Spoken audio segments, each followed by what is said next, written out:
Gods will it, vi vinner. Join me for live fighter. Fight strong.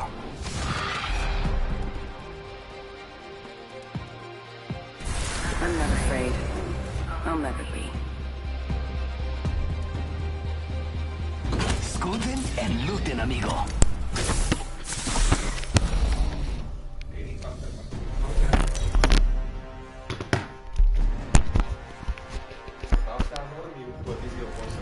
This is your champion. Better find me before I find you.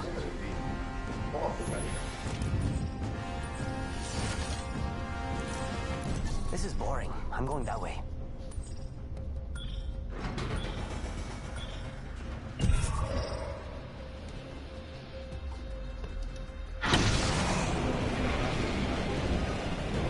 I say we land here. I'm going over there.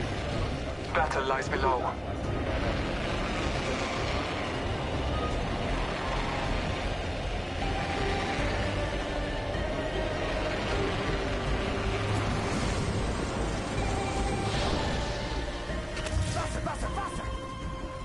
Body shield here. Level 3. Helmet here. Level 3. Se on jotenkin kuulostaa tuolla puhelimella mieleen. Olisiko pitänyt? Contact the target. Mira, body shield here. Level 1. Getting shot at. First blood. On toi ikäinen. Round 1. Beginning countdown. Grenade out! We're already in the ring. Let's go. Helsingissä mä olin Porissa, niin meidän navigaattori... Go! Aleksi on pelastanut takana. I hear ya. Let's go this way.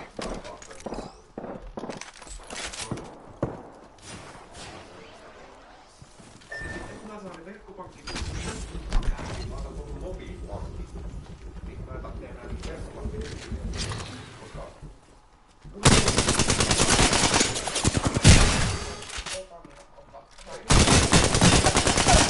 Se on yhtä varma. Sitä ei tiedä kukaan. Sormenjälki ja raha.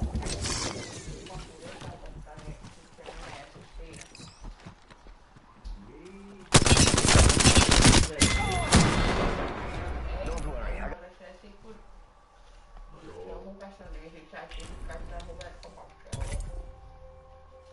Ei kun pystyy käyttämään. Mä pystyn normaalisti menee verkkopankkiin. Juu, se on vaan se sovellus. Ja siis tossa on yhä edelleen. Pystyy aktivoimaan sen, että näppäilyt lähtee pois päältä, kun se tunnistaa sun kasvos. Mä en oo niin perehtynyt vielä, mutta kaikki on onnistunut.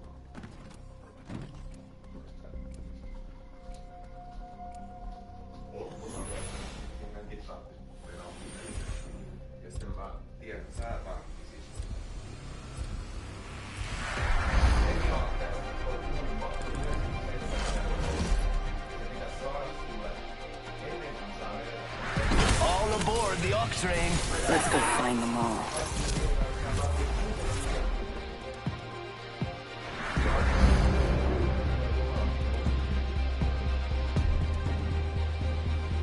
Death stalks the ignorant. Intelligence will guide us to survival.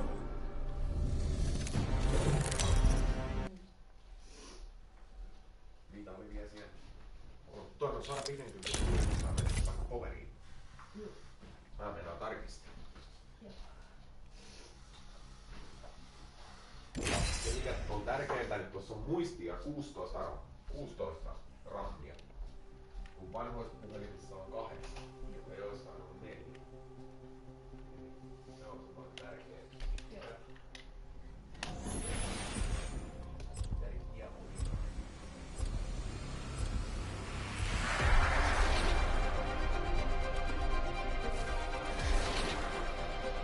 It's only over when it's over.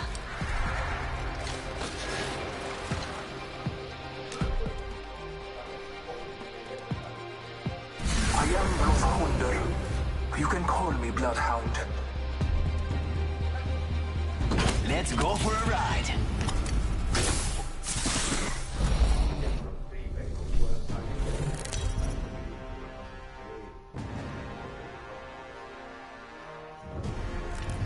Introducing your champion. It's the season opening. It's really fun to do stuff.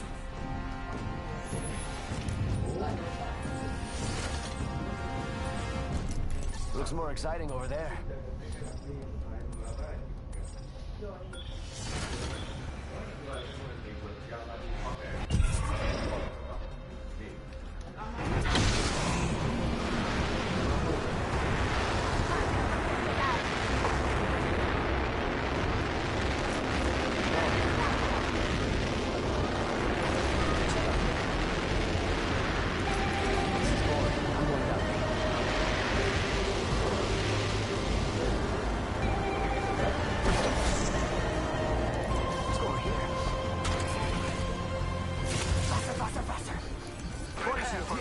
Level 2.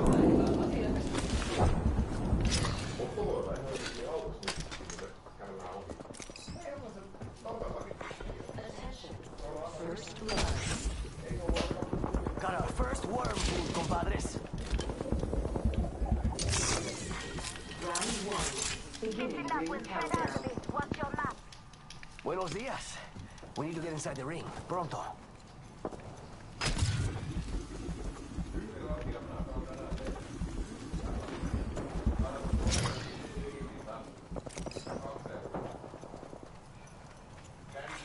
Champion eliminated. And your next champion is right here.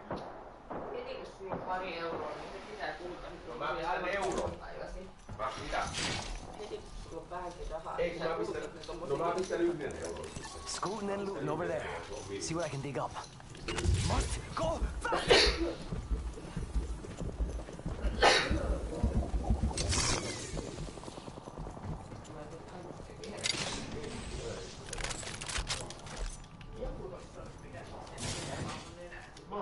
Body sheet here. Level 3. Dibs.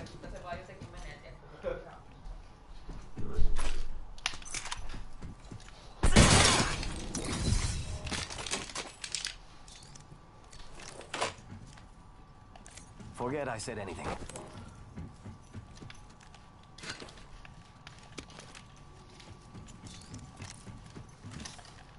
Ha! Hitting the eject button. Go time!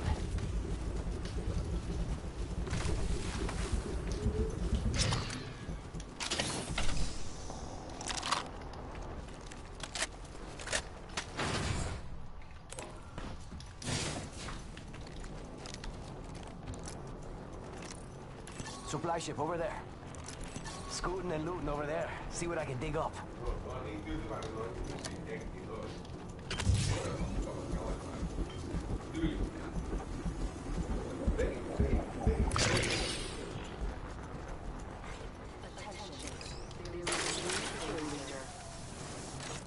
New kill leader. Bad dudes have been through here. Max over velocity mark.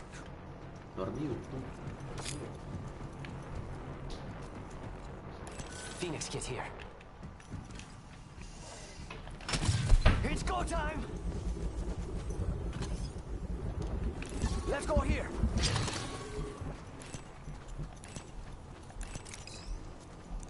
I'm gonna raid this area here.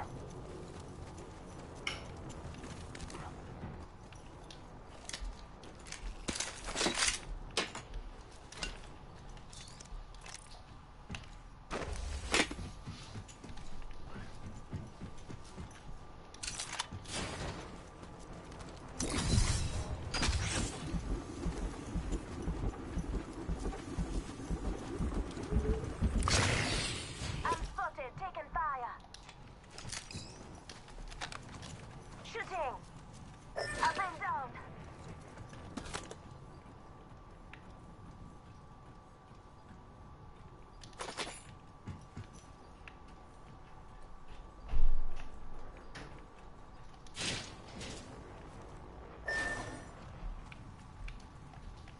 Hit the ejector seat! Rápido, rápido!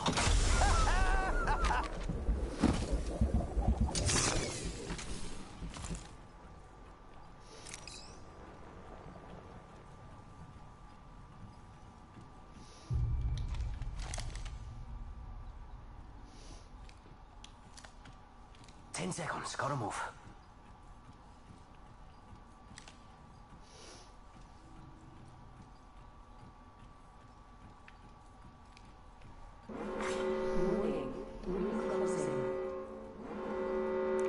I think someone's been here. Hopefully they still are, because I'm bored.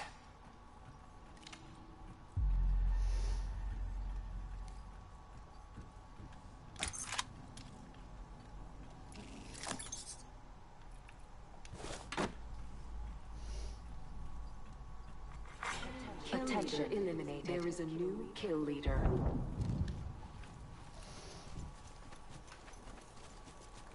Must go faster! Care package being delivered. Kaikki elämänaseet. Mutta mä en yritä mitään muuta kuin niinku, että siis mä oon puhunut 3 yläpaikkaa. Ja kun mä tykkään tehdä, mulla on oma lehmä ojassa, että me saadaan auton kanssa aina pitkiä ja kaikkea, niin mulla on niin hyvä tiimi. Totta kai mä oon niinku oma lehmä ojassa. Half the squad's left. This is when things get good. Nytkin meillä on tarjottu jo se 300 € tarjottu otolle. Että olisi saanut just siinä päivänä, kun lähdetään nuokseen ja tulee tili. Mut nyt Jokke pisti suoraan Aleksille edes maanantaina, mikä on helppo rivitaloon vielä tavalla. Kun ei se jaksaisi soittaa. No näin se on.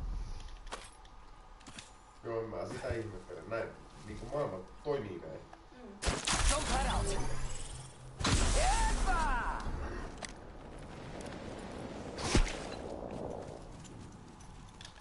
Must go faster!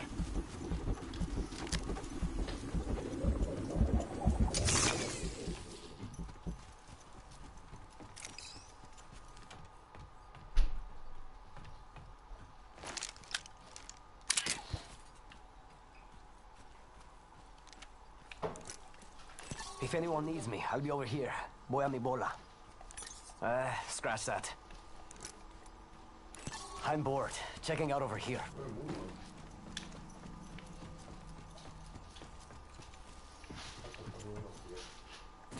It's go time!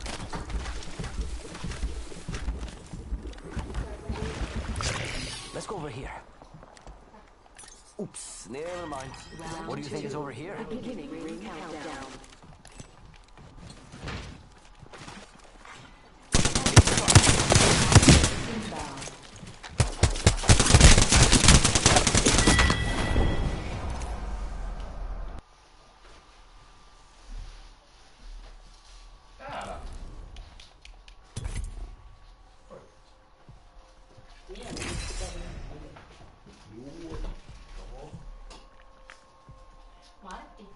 Pärjääksä täällä sen aikaa, kun iskö käy kaupassa?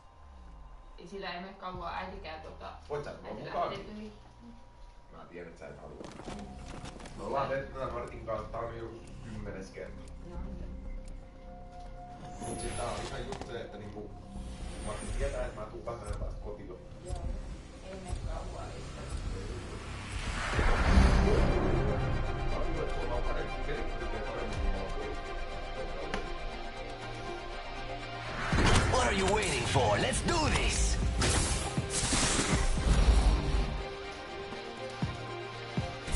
I'm not afraid. This is going to be fun.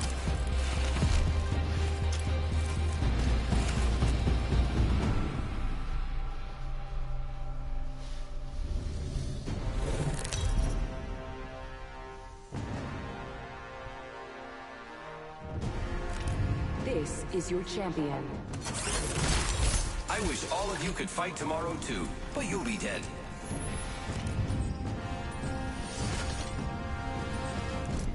You have fun, amigo. I'm going over there.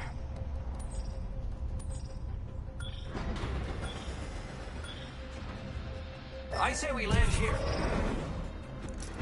Sorry, no.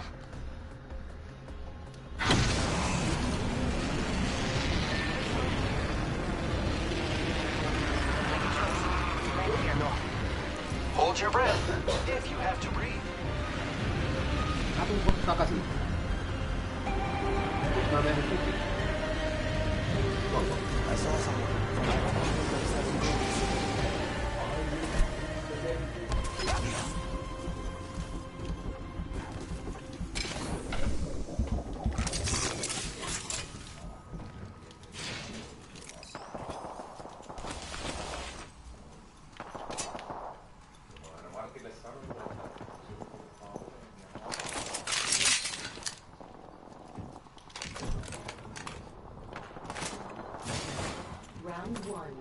We're spread out a lot. Watch your paths on the map. Enemy real close. About time we got ourselves a fight. Not all of us are in the ring. Check your maps. Hey, amigos. This dude's not with us. Martti! Blood. Martti! Ooh, that's got a kick!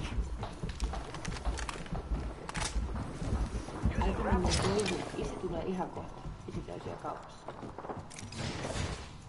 Martti! Mä tuun kohta! Noniin.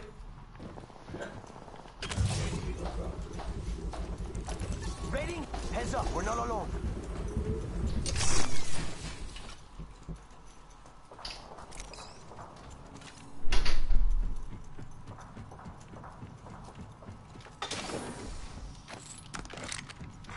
New kill leader appointed. New kill leader. Watch for them.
Attention, there is a new kill leader.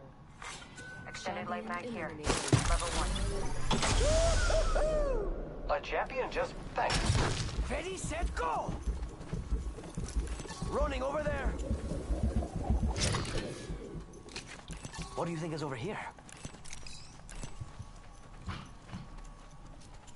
Can you please come over here? I don't even have any good supplies. I only have... Copy that. Okay, I'm the only one with bad supplies. I have the bad gun and a little bit bad gun and a med kit and full shields. Attention, and there is a new kill leader. Rápido, rápido! New kill Use a leader. knife. Show off. There was an enemy. Where did you get the kill? Might be something good this way. No, not Frag that. out! Sorry, no. Body shield here. Level 2. I need it. Yeah, I could use that. Actually, I don't know characters. I get like pebble armor, level 40. Yeah, stuff. And body shield stuff. Oh my god, it's almost up. Let's explore this way. Wait. Backpack here. Level 2. Save that for me. Yeah, I can. It's go time! I need. Oh, I don't have a backpack. Let's go this way. No. Not coming. I will literally die. Sleeping. Warning, movement in progress. What? Okay, then close. Half the squads remain. Let's keep winning. Yeah, I can go with it. Yes. Yeah. Yes, it's so Map close. shows Must go faster. Yeah, I'm using my open weapon. Spots on the new kill leader. Hi. I'm faster than you guys. I beat the race before you because I am a speed guy. Wait, look at this. What the? What is happening? What the? Yo, we should def check out that Might be care something package. good this way. What? Cancel I that. don't get this. Let's go this way. I'm going for the care package. Everybody. I am making video. I need some good. Who's ready to fly on a zip line? So, I am. oh my god. Or no, it's going to be a perfect timing. It's kind of a bad timing, but not that good. Okay, that is going to be pepper amazing.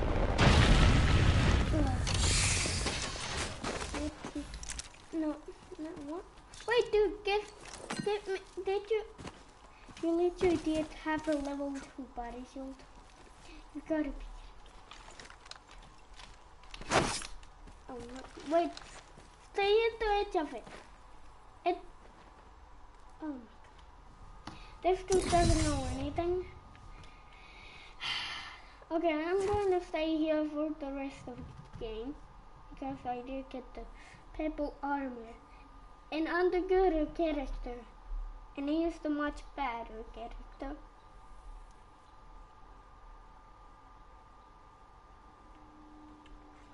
Attention, the kill leader has been eliminated. I'm not New kill going to leader. because you Not stole for my long, level pal. 3 We're spread out a lot. armor. Watch your paths on the map. I'm literally in the ring. Okay, you oh, okay. Oops, never mind. Yeah, I could use that. Actually, I need the level 3 armor and not the level 2 Countdown. armor. The level 4 armor is the same as the level explore 3 this way. armor. So you don't need the Okay. golden armor. Sorry, no. Let's go this way. No, I'm not going No with way, you. Jose. No, I'm not going with you. I'm not even going to move because you stole my good item from me. Why do you? Okay, I'm just going to leave the game, everybody. So what?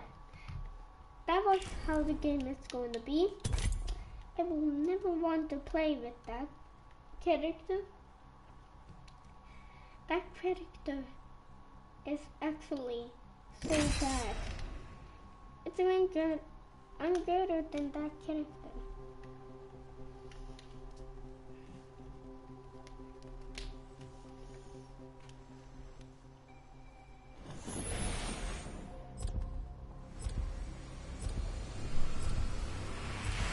I'm going to show you the best gun in the game. The place between life and death is where I feel most alive. I think we're going to do great, friend.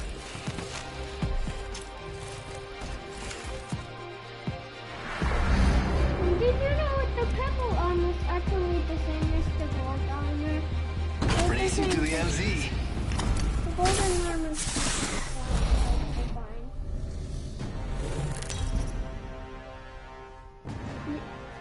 Yeah. Any golden thing is actually Introducing your champion. So do you know the best guns in the game? That's you. No, I am a little bit good. No. The hunter is so good. Do you know the best gun? I know the best gun. It's only 2 guns that are the best. I'm It going looks over more there. exciting over there. I am with you. Okay, let's go to do that matter guy. I'm going over there to yeah. Oh, okay. Let's land here. I don't see you. Hold your breath. If you have a respiratory system,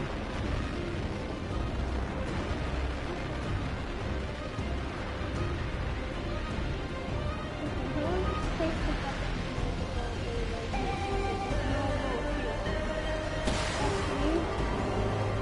killing me. My side is a good gun. Round 1. Beginning ring countdown. First blood on the enemy. This is not the best gun. I'm going to kill you. New kill leader? Not for long, pal.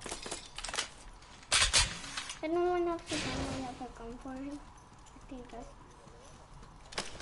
Yeah.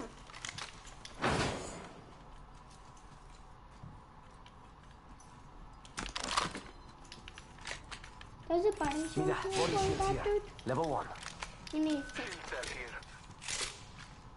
Okay. Yeah, I could use that. Okay, I don't have my doing. Yeah, I need one gold. I don't even have them. Must go faster!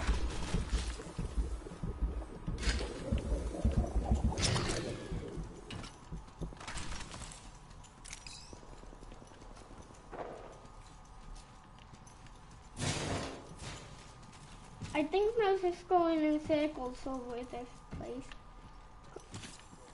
Might be something good this way. So, if you want to say into another game... Okay. Extended heavy mag here. Level 2. Right. Let me see. So, I can show you a glitch, but it's not with this. You need to join the another game with me. You need to use the portal, dude. You need to use his ultimate portal. And you need to go to that location where we just landed. I'm going to wait for you guys. I'm using my ultimate launch pad. Don't pad out! Oh, Let's go this that way. was the baddest bounce ever. So this is G7 the best shot gun here. in the game. Yeah. I just wanted to get there was the best gun and there was the best gun. So the gun what if you give me the wingman, I'm like the best player in the game then. So that's the way how I just almost kill everybody in the match. And yeah. Gotta hop up here. Turbocharger. I need it. Yeah, I have to. Yeah. I do need the energy.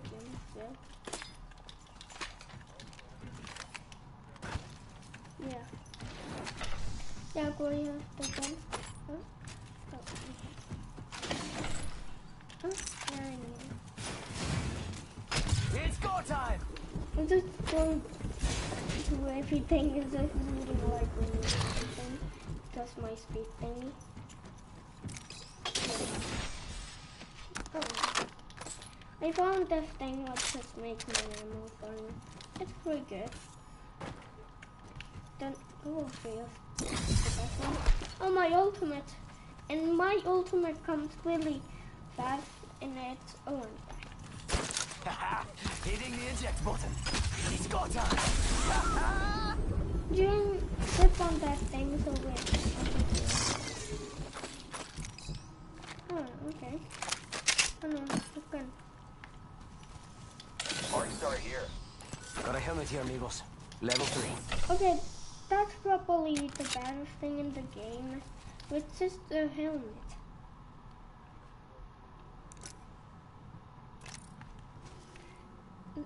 Oh, I was using my launch pad to get some loot. And it comes really fast, so you don't need to anything. And this speed fire, I can go fast. That's all this do everything.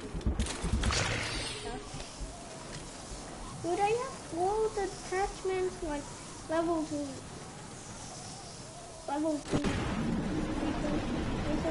Yeah. I don't know where it goes far.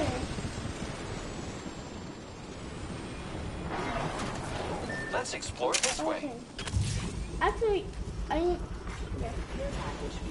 didn't want to match actually have to. There's a care packet. It's not a care packet. I mean, it's 5. I'm going to. There's actually someone there. this house. Yeah. Wait. Okay. That was literally bush. I thought it was an enemy. I'm using my ultimate for you. Let's grab. Oh. Hit the ejector seat. Oh, okay. That was the baddest one ever. At least yeah, it comes from the spawn. Out. I'm not like that good, so we're probably not gonna win. That was really just was it.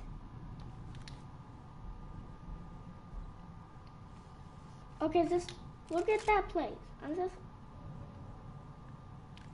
There's like a thing with, wait, what?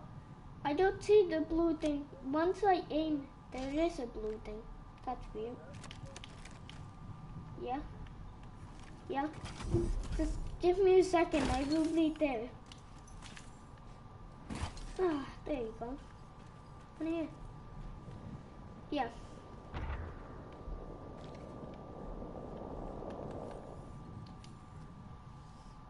Are you making a video, Glow? I am making a video now.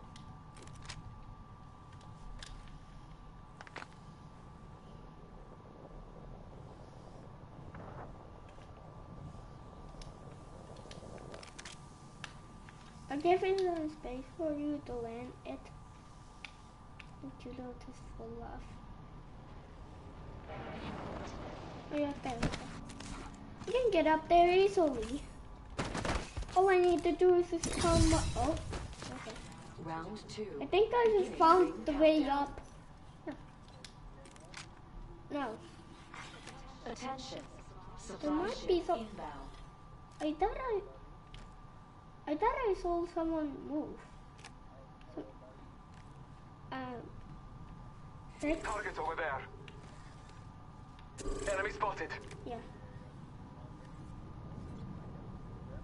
Yeah.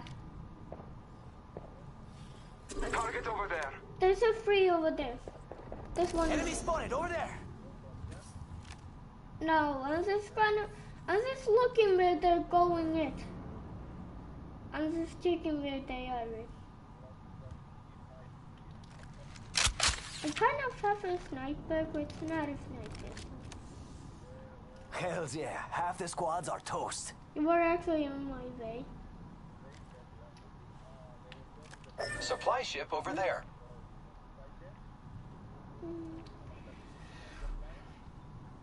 No. What do you get from that supply cup? You get the golden weapon. That's pretty good. Or close line. No, it was close. Yeah, not shooting anybody. I actually know that because I. Target over there. Yeah. No. Oh, there's actually purple armor there. That's pretty good.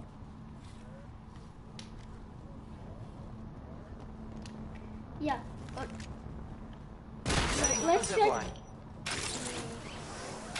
More. Okay. Okay. They don't see us. That's weird. They're supposed to see us. You get that backpack. Body shield here. Level 2. Save that for me. I'm just going to grab it.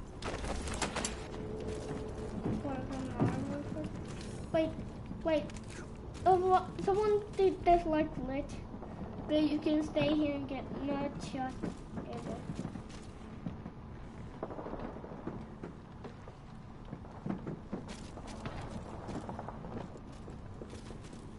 That sounds good. I'm watching yeah.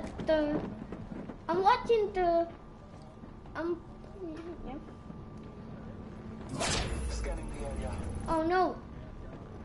Wait, dude. If you will stop, everybody knows there's someone here.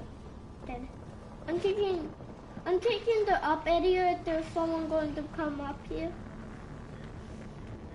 Yeah. Oh, someone says use the portal thing, whatever. Yeah. Yeah.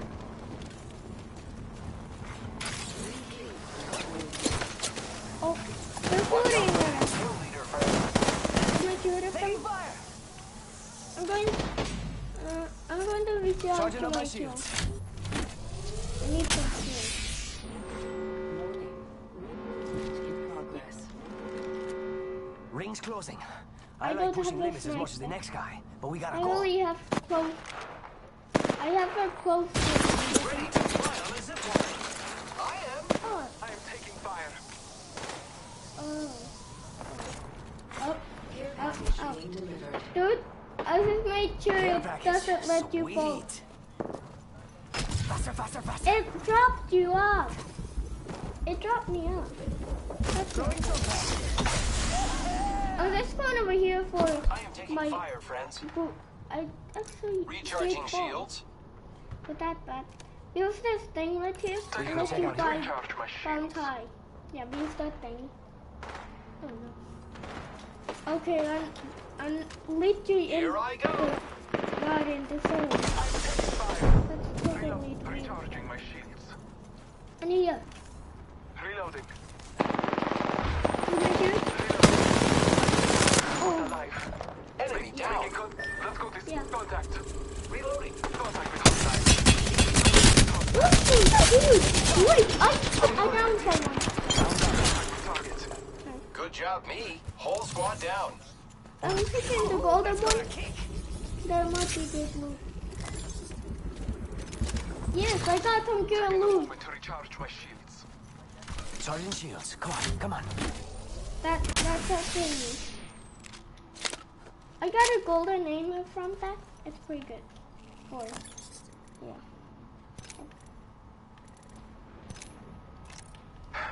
Taking a moment to heal. No, I don't need some. I just need the light ammo. That's the way I can go stuff. I'm picking up all of the explosions. I'm picking up. I have 2 slow chips. Healing my Please, wounds. why you not tell me? We're just checking the area with my scope. Scanning the area. There's no one here. Wait, ammo. I have some. Yeah, I have a lot of light ammo. Let's see. Huh? Yeah. Faster, faster, faster. Throwing Bounce some pad. Might be something good this way. Okay. Well, what about the loot here? There's no one looted here yet. Oh. Actually, Contact with hostile. there's some area ammo here. Opening fire on the enemy. Sí, por favor. Okay. Oh. I have a golden helmet, so not a golden helmet, a golden aimer. So I should be good. Wait, I have explosions. Everybody Fire throw in the hole. explosions. Thermite grenade. Oh yeah. I'm watching that area. There's some. 1 minute. Yeah. The ring isn't far. Yeah. Yeah. There's someone behind the rock. Yeah. Recharging my shields. There. The enemies are shooting at me. They have- I have been. Okay, I'm going. I'm going. 45 seconds. I'm going. But we could just I'm walk going. it. I'm going. And I think then there's someone here. keep up with me, compadre. I'm going. I'm going. Wait, I can get your banner if you want to. That's the way how Ring is near. you get that.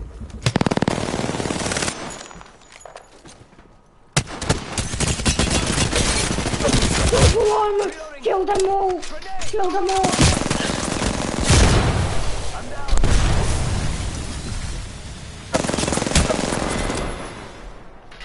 If we were on the same team, you would be happy about this. I don't know, he's in syntymäpäivä.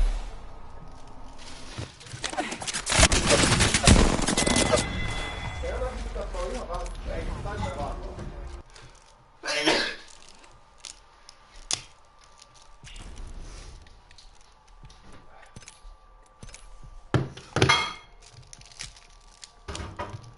Tai anna isi kattoo ihan vähän televisioon, oota mä katon yhden jutun vaan.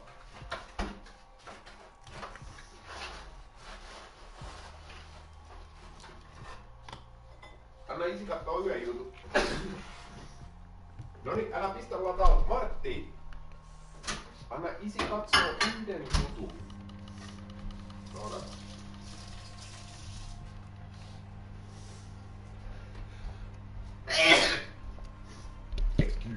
sir. Mä katson yhden jutun. Sä saat ihan just jatkaa peliä.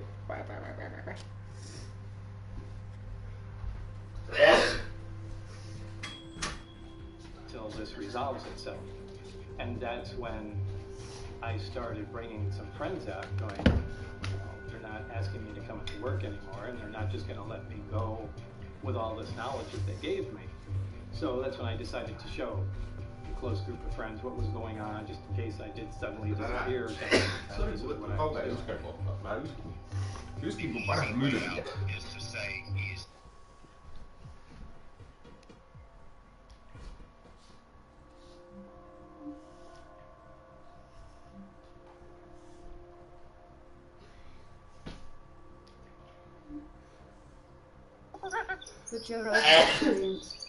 So, were you pissed off when that Louis C.K. Recording got released and comics were denouncing it?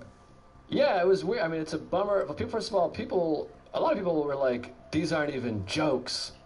He's not even joking anymore." And you're like, "No, they're jokes." Like, I understand if you're don't like it or you're offended, but you're like, they're definitely jokes. He's on stage. He doesn't really think that they threw a fat kid in front of them, and that's not how he feels. Right.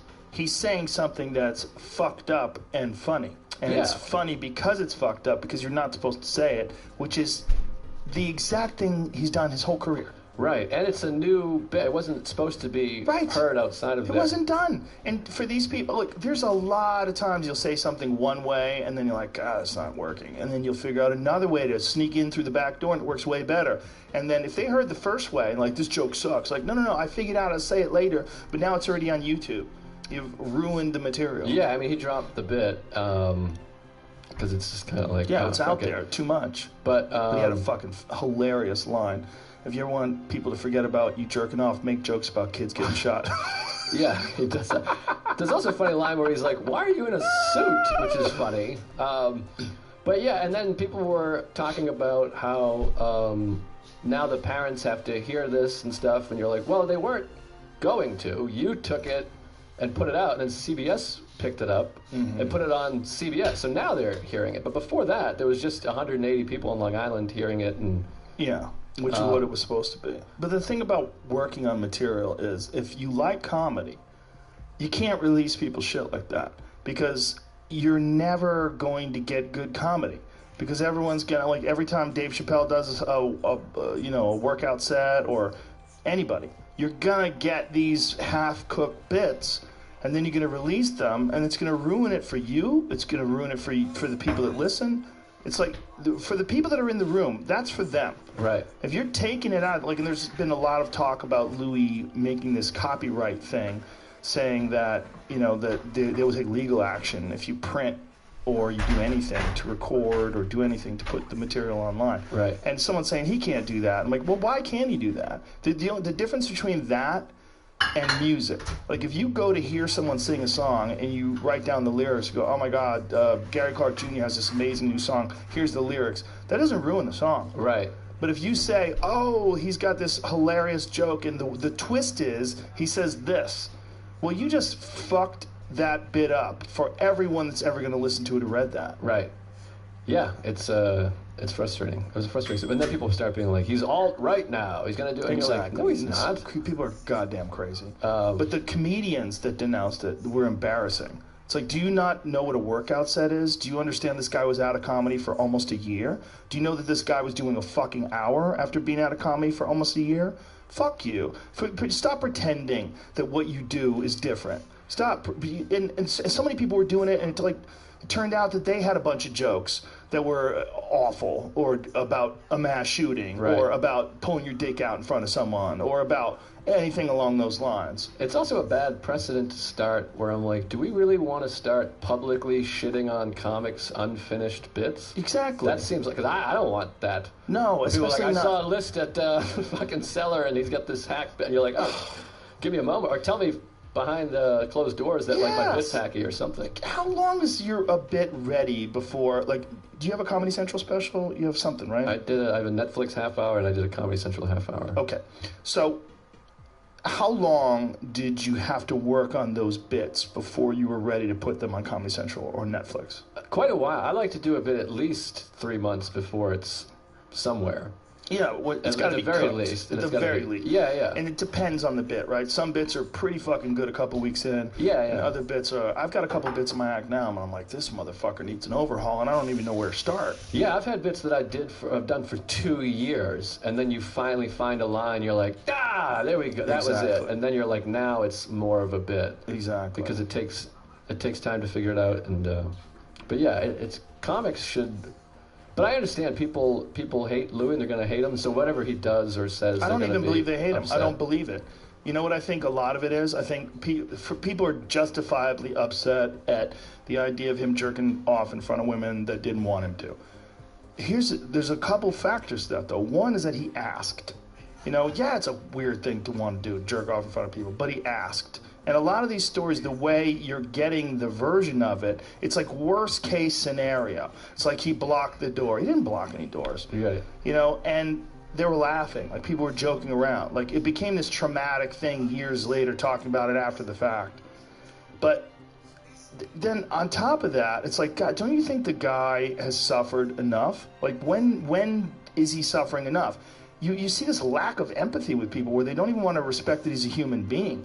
They don't want to appreciate any of his old work. They don't want to. They don't have anything that he could do that would make them just go, all right, well, I know you're not going to do that again, and you seem like a reasonable person. It's like you can't be your past. You're not the guy who shit in that sneaker, right? You're Joe List today. Yeah. Right. Yeah. Nobody wants to be remembered for the worst thing they did.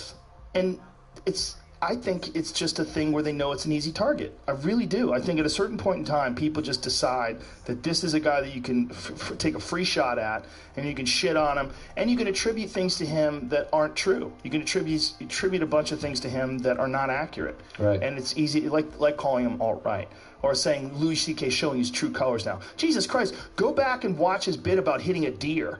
Okay? Right. I mean, he had some fucking ridiculous, really funny material, and that's what I enjoyed about his act. Right. That bit, if left alone, I mean, it's out of his act now, but if left alone, in X amount of time, he would have crafted that into a great bit. I'm sure of it.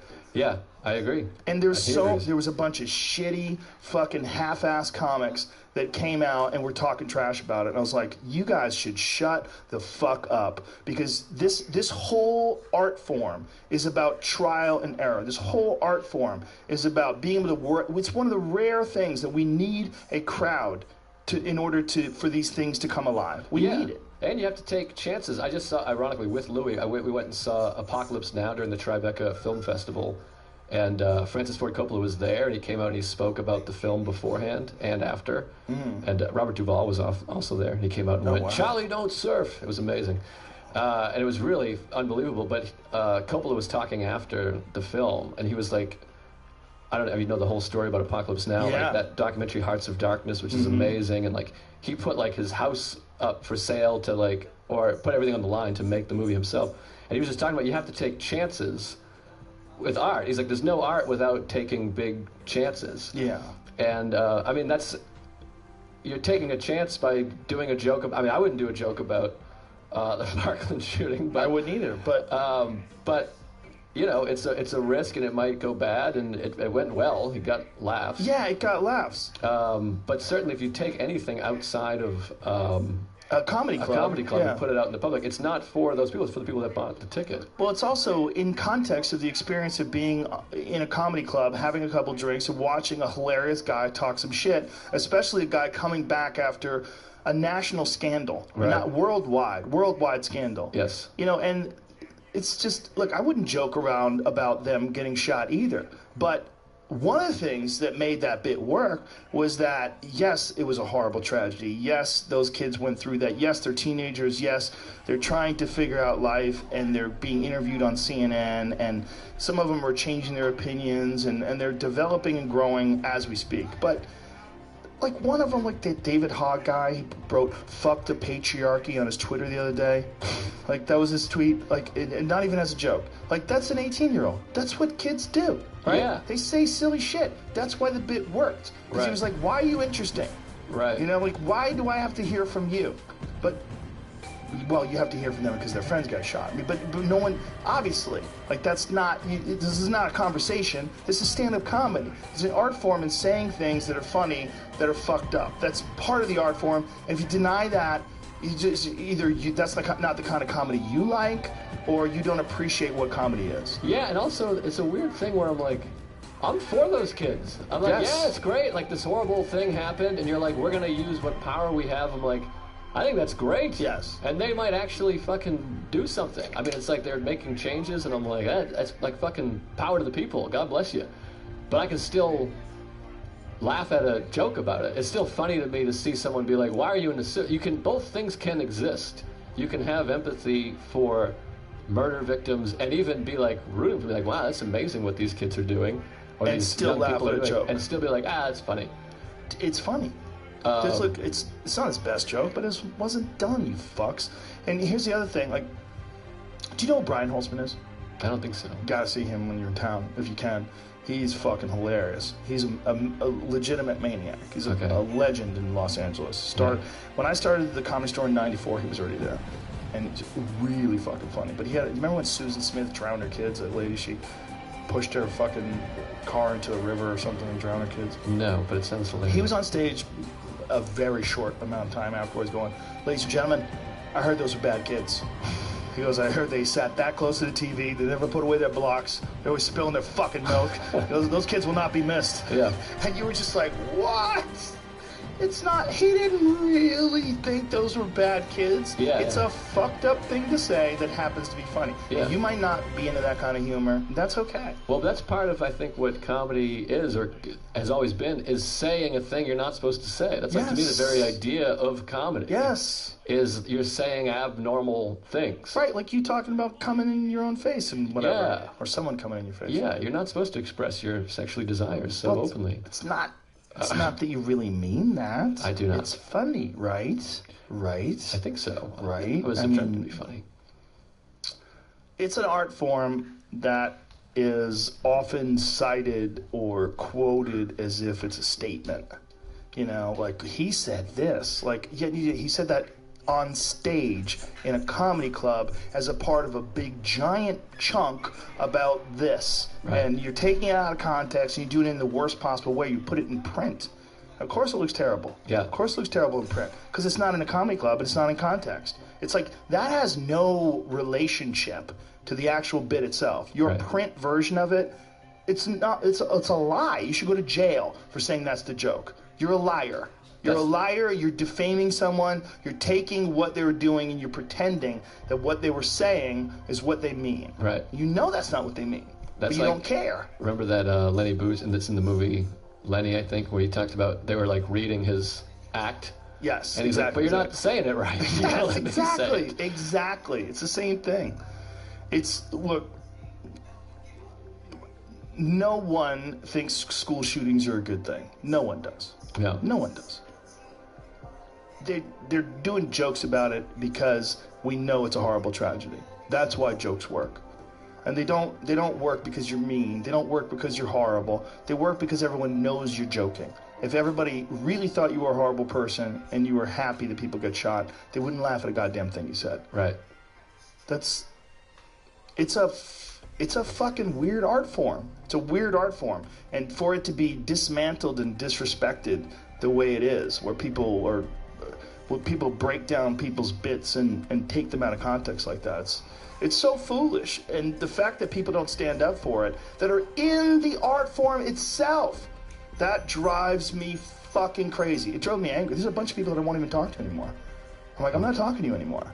Like, this is what you're gonna do if I do a bit that's half cooked, and then you're gonna talk shit about me? Right. Like, you're doing this for your own favor.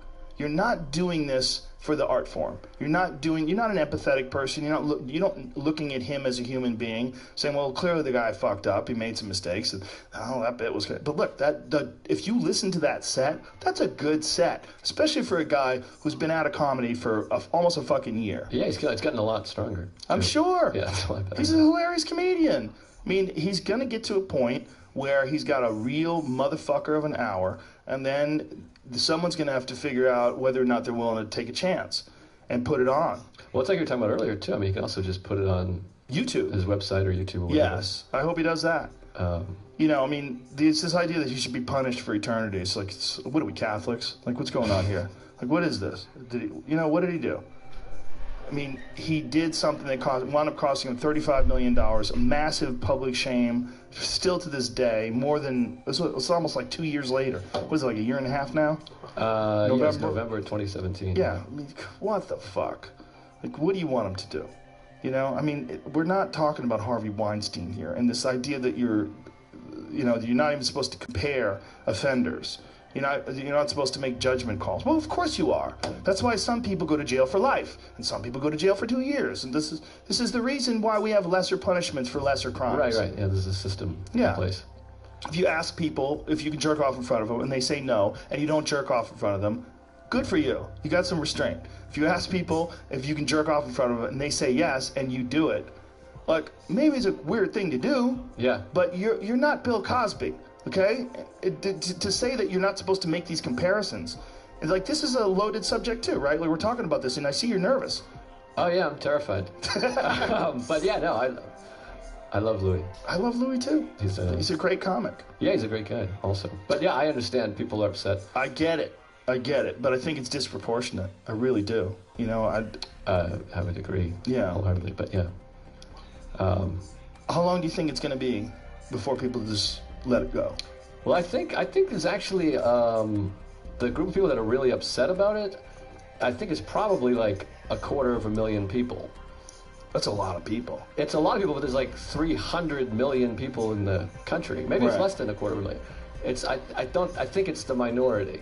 So you think most people are like, he did something crazy. But the other thing is, like, you want to kind of see the guy who jerked off in front of women, so people want to go see him live. I mean, he's a great comic star, but I mean, the shows, I mean, I'll read Twitter and stuff. Sometimes I'll go on, we'll hang out and I'll just search his name to see. Like, one time we went out to eat in New York, and there was a kid, like a hipstery kid. He looked similar to me, actually. But like a young kid, and he stopped and just like stared at us and was like, and then he started taking photos, and then he left. And then I looked up Louis' name on Twitter, and I found the kid, and he wrote, just all caps, just gave Louis the finger, which he didn't. He didn't give us the hilarious. Finger. And He's then he wrote, virtue signaling. And then he wrote, attention NYU students, this is all caps, Louis C.K. is in the neighborhood, make him uncomfortable, exclamation point. God. We were like, that's like psychotic. But that's what I was talking about earlier, that I think he's a target. And I think they just decide that this is what they're going to do now. And like that guy was saying that he gave you the finger when he didn't. The virtue signaling aspect of it is one of the weirdest parts about social media, because it's people that ordinarily, like in a real world scenario, you have an opportunity to say something if you really feel so compelled. The guy's right in front of you. You don't say shit. And then you get online and tell other people to do it? Right. Other people to make them uncomfortable? Well, for the most part, yeah, we'll go around, and it's the weird thing about online. Most people are much different in person, because you realize it's a human being. I think the natural thing is like, oh, this is a person. Exactly. And then, we'll go to like these kind of hipstery coffee shops where you think that kind of person would be, and he goes, hi, how are you? Can I get a coffee? And they go, oh, sure, yeah. And nobody, I mean, people get dirty looks and stuff here and there, course. But there's way more online than not online. But that's always going to be the case. The shows are all selling out, and there's a few people outside. Has he ever talked to those people outside, or does he just get in? No, I don't think so. How does he get in? This is kind of a back door. We just went in the back. And, good for them. I think that they're misguided, like you said. But yeah, I think they want him to be this evil person that they should be protesting against. But I think if you look at it on paper, what he did was just not good. It's like, it's the worst that I had heard was that some people's careers had suffered because they were talking about it. Right. And that but I don't know how much of that is accurate. I need to find out about that. Yeah, I don't know either. I don't know the whole thing. I always feel like I love Louis. He's one of my best friends now, which is weird to say, but we're close. But I don't really begrudge the women. I think that two different people can have the same experience and take different things from it, feel different ways. That's true. And I understand sexuality is weird. So like they could, in the moment, his perception might be, well, they said yes, and I think he kind of talks about this a little bit on stage. And I don't want to tell his feelings, his stories to tell, but I think one person can be like, I thought they were into it. I thought they were saying yes and they're into it. And those women can feel, yeah, we kind of said yes, but we felt fucked up and pressured. Two people can have the same experience and have different perspectives. So I don't begrudge any of the women. I understand that they are hurt and feel mistreated. Well, even if you say yes, you're still, and you see something you didn't want to see, you're like, whoa, and then you can never unsee it. Yeah, it's like it's in your head. Yeah, I understand they're affected by it. But does he ever jerk off in front of you? No, I keep asking. He won't do it? No, I asked him to come. Maybe he has to ask first. Maybe that's his thing. No, maybe I blew it. Yeah, maybe you have to like play shy. Yeah. So you know what I would hate if you jerked off in front of me? Say like drop-ins. Yeah, maybe I will. But he's a good person and a great dad, and I love him. I love the guy. Yeah, everybody wants to erase everything he's ever done.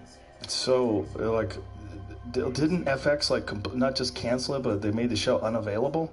Yeah, I think you can get it on iTunes, but yeah, it's done, and then I think he's still on Netflix though. Yeah, he is. Still see it, but yeah, you can still see it. But they canceled the new one that he was going to do. Yeah, he's supposed to do, and then Pets 2, they dropped. They got rid of him. Yeah, so it's a bummer, but it's weird with people. I mean, shouldn't we be empathetic to all people? Yes, I think we should. I think we should, and I think, maybe it would serve him if he went out and talked about it extensively, like had a conversation about it, like maybe videotaped it or something. I mean, I don't know. Like if people had his take on it other than that little letter that he wrote right after it happened. Yeah. Maybe that would help. Yeah, which I thought was a good apology, a good statement, I thought. Yeah, some people will never be happy, and some people were happy with it.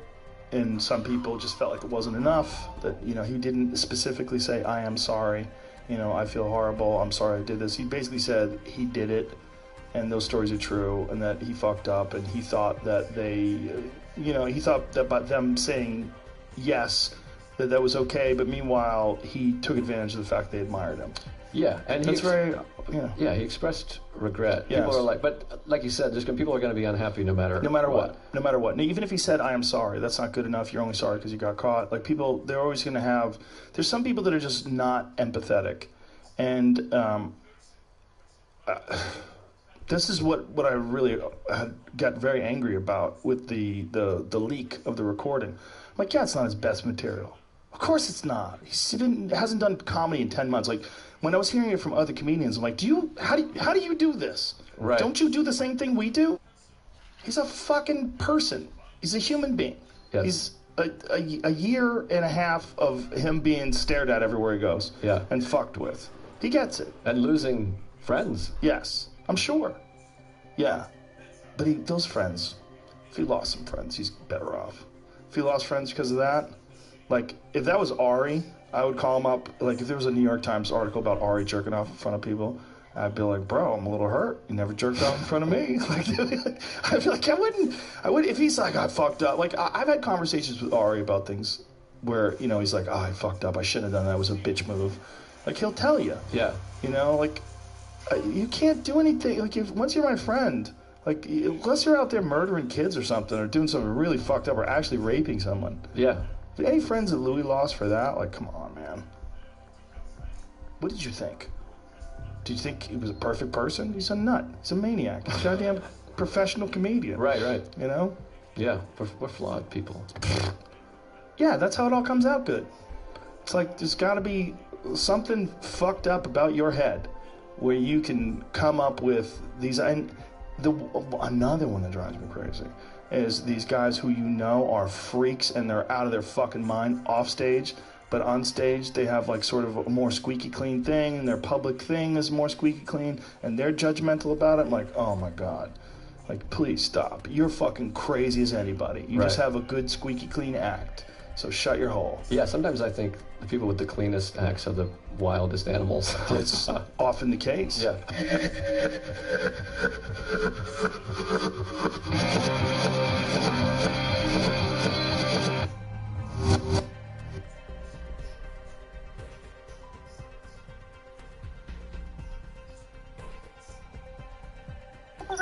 The Joe Rogan Experience. People ask you, why don't you have a take on this? Right. Why haven't you tweeted about this? Right. Like, there was the Christchurch massacre happened, and I was reading about it, and I was like, God damn, this is fucking crazy. And I'm reading about this, and this guy was a white nationalist, and he said hi to PewDiePie before he went and killed all these people. I'm like, what the fuck?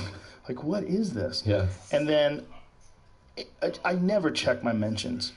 And then I just was, because I was on Twitter looking at all this stuff, I saw something that led to something that someone tagged me, and then I looked at my mentions for a second, and like, how come you're not talking about Christchurch, you racist piece of shit? I was like, it just happened. Yeah. And I don't have a take. Like, what the fuck am I supposed to say? Rest in peace? Like, what does anyone want you to say when a massacre happens? This was horrible. Everybody knows it's horrible. Yeah, it's a weird thing now. If you don't denounce something, Yes. then people, you're like, then you're on board. You're supporting it, yeah. And you're like, I'm just trying to. Well, with live my me, life. there's been situations with just talking to people. Like, they don't want you talking to certain people because those people are right wing, or those people. And you must be secretly right wing. Right. I'm not. I tell you, I'm not. Like, Yeah. why don't you believe me? It's a weird thing. Like, I'm a liberal guy. I always call myself a '90s liberal. Like, Before everything went sideways. Yeah. I'm not like whatever. You're not woke. Is happening. Yeah. I'm yeah. Alyssa Milano's calling for a sex strike. Yeah, I saw that. I don't think that's Good gonna work luck. out well. That's what you do when no one wants to fuck you anymore. Yeah. Start saying crazy shit like, we're gonna have a sex strike. Yeah. Ladies, you're gonna hold out. Like that. And Tim Pool had the best take on that. He's saying, so men who agree with you won't get laid? Right. Like what? It doesn't even make any sense. Like, but the idea that it's the same thing we're talking about earlier.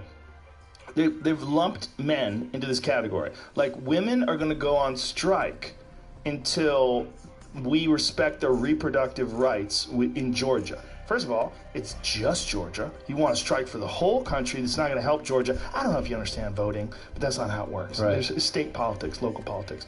Second of all, like, most men don't have anything to do with this. It's not like we have men meetings where we get together and say, hey, we got to stop these women from their exercising their reproductive rights. Right. So, like, you're punishing a bunch of people that have nothing to do with this because we also have penises? Like, what's the thought process there? This is so...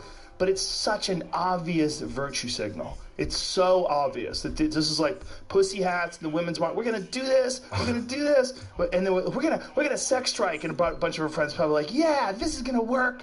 Like, this is not how to handle things. It's not us. I've never voted against women's reproductive rights. Right. So if you're telling like my wife she can't fuck me because if she does, she's not down for the cause. Like, what are you're orchestrating everyone's sex life? That's crazy. Yeah. It's just gonna make people angry at you. It's a little strange, and I'm like, I think that guy's an asshole. Can I still get laid? Yeah. No. I think he stinks.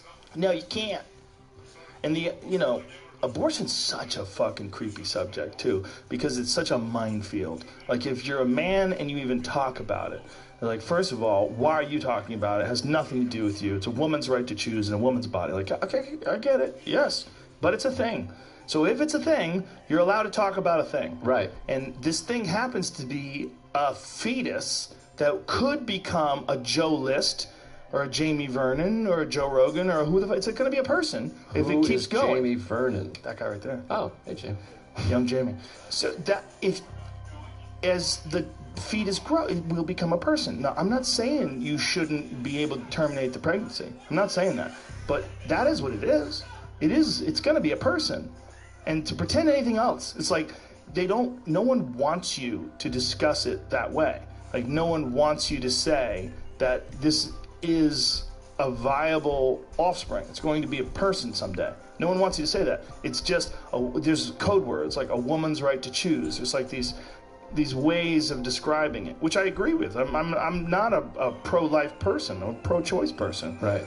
But when it gets to be like 5 months old, And then people are saying, well, that's just a woman's right to choose. Okay, it is. But that's a baby now. Like, that thing could live outside the womb. But isn't there, isn't that law, I haven't read that The much. Georgia law? But I don't know the Georgia law, but like this thing with now they can late term, isn't that specifically if the baby or mother is in danger? No, not everywhere. In some places it is, in some places it's not. In some places you just have the right to have an abortion up until a certain amount of time. And I think it varies. I don't think there's a federal guidelines. I think that's one of the reasons why Georgia just instituted this 6-week thing. Like, their thing is the moment the child has a heartbeat, and that apparently is 6 weeks in. Right. But sometimes people don't even find out they're pregnant until 7, 8, 9 weeks in, and then you're saying they have to carry the baby. Yeah. You know? It's a fucking minefield. Yeah, it's a hard, and like many subjects, people want it to be just kind of black and white. Yeah, well, we need to have a sex strike to soothe this out. Yeah. That's what it is. Girls, we gotta go on a sex strike. How many women read that and were like, yeah, none? How about Not 0? many. Maybe a few thousand. A few crazy bitches just out of their and a few men like, yes, please take it away from me. Please, let me show my virtue. Let me show my virtue. Yeah, I imagine it's a small amount. Imagine being her husband. She's like, we're going on a sex strike. That's it, sex strike. And he sees the Twitter post, and she made a poster for it, like with the little fucking pink ribbon and shit. Like, good Christ. He's probably like, talking to his lawyer, like, what would I lose? Okay, if I left right now, like, how much? What would I have to pay? Like, what if she contests that? Okay. And then how much are the legal fees? All right, what is like an average amount of time you have to spend in court? It's all men. They all did it. No sex for any men until we get our rights. Well, it's a very similar, isn't that the mindset of racism? Yes, exactly. It's a very similar mindset of like, oh, someone was murdered. Or these, 6 guys in the train were yelling at me. Exactly. No more Latinos on the train. Yeah, 100%. Yeah. It's the same thing. It's generalizations. And the idea that you have anything to do with other males. And it's even crazier than racism, because it's like the whole gender. It's the whole gender. It's like not just like just white guys suck. No, it's like fucking everybody sucks. Nobody gets any pussy. Right. Until we sort this out. Yeah. But do you think maybe part of it is just that? What is this, Jamie? Oh, this is Bridget, my friend Bridget Fantasy. Oh, she said hilarious. someone tell Alyssa Milano's husband to call me. But you know what's funny is... She liked it. Yeah, she liked it. Alyssa Milano liked it. Well, Look, it's a good joke. She's got it. It is. She's funny. Bridget Fantasy is very funny.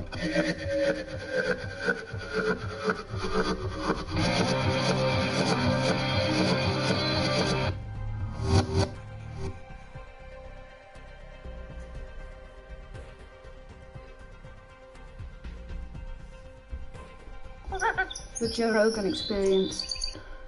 If you become president, when you become president. There you go. Sorry. And you do get to change the way we spend money and stop spending money on these regime change wars, what would be the first thing you invested in this country? And how would you go about doing that? That's a good question. I think there's... I'd want to give that some thought, because there are a whole host of challenges that we're facing. Healthcare is among the top of the list, and we've talked a little bit about that the last time I was here. Our crumbling infrastructure continues to be something that's not only just uncomfortable every time we're driving over potholes, it's actually threatening people's lives and well-beings. I was in Iowa a few weeks ago, and we visited a few communities that were completely inundated and devastated by the flooding that took place there, about 3 or 4 weeks ago now. Many of them have not been able to return to their homes. We went and helped out one family. We were tearing down drywall and ripping up the floors, and underneath the wood and the floors there was still like tons of water in place. And they were talking about how even with the aid from FEMA and SBA loans, that they are unwilling to put a single dollar back into rebuilding their homes, because they're hearing from the government and the Army Corps of Engineers that it may take 2 to 4 years to fix the levees that broke down and caused that flooding. So why would they go and try to pour their life savings back into rebuilding their homes when they could get flooded again in a year? or in 2 years, because we're not making the kinds of investments in our infrastructure that we need to make. So there's education. I mean, there's a whole host of issues that I think we need to look at how we can best provide the resources that are necessary to improve those services to the American people, and also look at how we're doing business and fixing the problems that exist within those different agencies. There's always been a call to help countries in need in the world. Yeah. There's always been a call for the United States to step in and do something. But yet there's problems in this country that never change. There's bad communities in this country that are impoverished and crime-ridden that have been the same way for decades. There was a former Baltimore police officer named Michael Wood who came on my podcast, and he was talking to me about the time when he was in the Baltimore Police Department. They found a piece of paper that was documenting various crimes from the 1970s, for one of the years from 1970 something, and it was the same exact crime in the same exact area that they were having problems with now, whether it's homicide, narcotics, whatever it was. They were having the exact same issue in the exact same places. And then he realized, there's no effort put to change this. Yeah. If you're talking about decades and decades and decades, why wasn't there money funneled into this community? Why isn't there some community centers that help children? Why isn't there an emphasis on better education? Yeah. Why isn't there more police officers, or at least some sort of civilian presence that helps out people and stops some of this crime and gives people a better place to live, and then fix a lot of this, what you're seeing decade after decade? Yeah. If we want to make America better, the best way to do that is to fix the weakest parts. Mm-hmm. The weakest parts are the people that are born in a shit situation. They don't get a good break. Yeah. They got a bad break. They're born in a crime-ridden environment, and then they have to figure out how to be a better person while dealing with all this. Yeah. And then you've got people that are aloof to this, that are like, hey, figure it out for yourself. I did. Yeah. Like as if we all start from the same spot in this crazy game called life, because we don't. No. Those people are in the worst spot. Why can't we fix the worst spot? Yeah. It seems like we could. Yeah. If we can help Iraq, if we can invade Syria, if we can do some of the things that people either want us to do or we have done, why can't we do that? Exactly. And that's what I often remind people, is that right now, today, we spend $4 billion every month in Afghanistan. $4 billion. Every month. Every single month. Imagine what could be done with those dollars and those resources in communities like Baltimore, in communities like Flint, Michigan, where people are still being poisoned by their water, where they're being lied to and cheated by their leadership, where the governor sent in these inspectors and cleared the water saying, hey, everything's fine. What he didn't tell people was that when those inspectors went in, they turned the faucet and let the water run for 5 minutes before they tested it, to clean all the crap out of the pipes and create this false conclusion that somehow the water is clean, when the people who live there know that it is still not safe to drink. And for some folks, they can't even take a shower in their own homes. And so that's why you're not going to hear any other presidential candidates talking about the cost of war and where our money is going and how it is counter to our national security. It's making us less safe. It's counter to the interests of our people and the people in those countries. But this is why I talk about this everywhere I go, because it's central. It's central to our ability to address these domestic challenges that we are facing, we in this country are facing in communities across the country, dealing with healthcare, affordable housing. There's a homeless crisis in both urban cities and rural communities. People who are not able to afford to put a roof over their heads. People who are working full-time, maybe 1, maybe 2 jobs even, still can't afford to put a roof over their heads. There's serious issues that we need to address here, but to think that somehow we'll have the resources to do so without addressing where trillions of our dollars have been going now for the last several years is a lie. It's just not true. When you talk about people that are working full-time jobs and they still don't have enough money to get by, what could you do to change that? Well, I think there's not one single action that can fix that. I'm pushing for a living wage I think it's important that. What do you think that should be? It's going to be different in different places. You know, I'm a co-sponsor of the congressional legislation to raise the minimum wage to $15 at the federal level. You know, there has not been an increase in the federal minimum wage for a very long time, and I think that's a step that can be taken. But you know, Los Angeles is like Hawaii, where a $15 an hour job is not going to be enough to pay the rent. You got high cost of living, so living wage is going to be higher in communities like ours than it is in smaller communities or communities in the Midwest. What would you suggest for Los Angeles? $20 an hour? I don't know what the answer is here. But it would have to be more. I think so. The argument against that would be that small businesses would go under or hire less people, or that somehow or another it would be bad for business. What do you think? I think there's you know, I mean, the cost of living here is higher, and so what we are paying the employees who work in these industries and these service jobs has to match that. It has to correlate with that higher cost of living. It costs more to go out to eat here than it does to go out to eat in a restaurant in, I don't know, Alabama, for example. Right. So I think we've got to recognize people who are doing the work that correlates with the higher cost of living that we're seeing already. I'm really looking at the universal basic income and seeing how that could be a tool to help deal with a lot of these poverty-stricken communities and people who've been struggling and still unable to dig themselves out of a hole there, and seeing how that potentially could replace a lot of the bureaucracy, a lot of the money that we're spending on bureaucracy and a lot of social welfare programs, perhaps to both save money and to provide support directly to people who need it. So I think that's an option that we've got to consider. It's not simple, and so I'm doing the research and figuring out how exactly that would work and how exactly we'd pay for it. But we also have to look at affordable housing. I think not accepting the fact that the high cost of housing is what it is not the solution. There's a lot of money that goes into our Housing and Urban Development Department, but is it really having the effect that we need it to have to make it so that, you know, whether it's cops or teachers or firefighters, people who are working in these public service jobs are able to afford to live in the communities where they're working. We were in Malibu yesterday. We had a town hall there yesterday and took a tour with the mayor, city council members, community leaders around a lot of the areas that were completely devastated by the fires.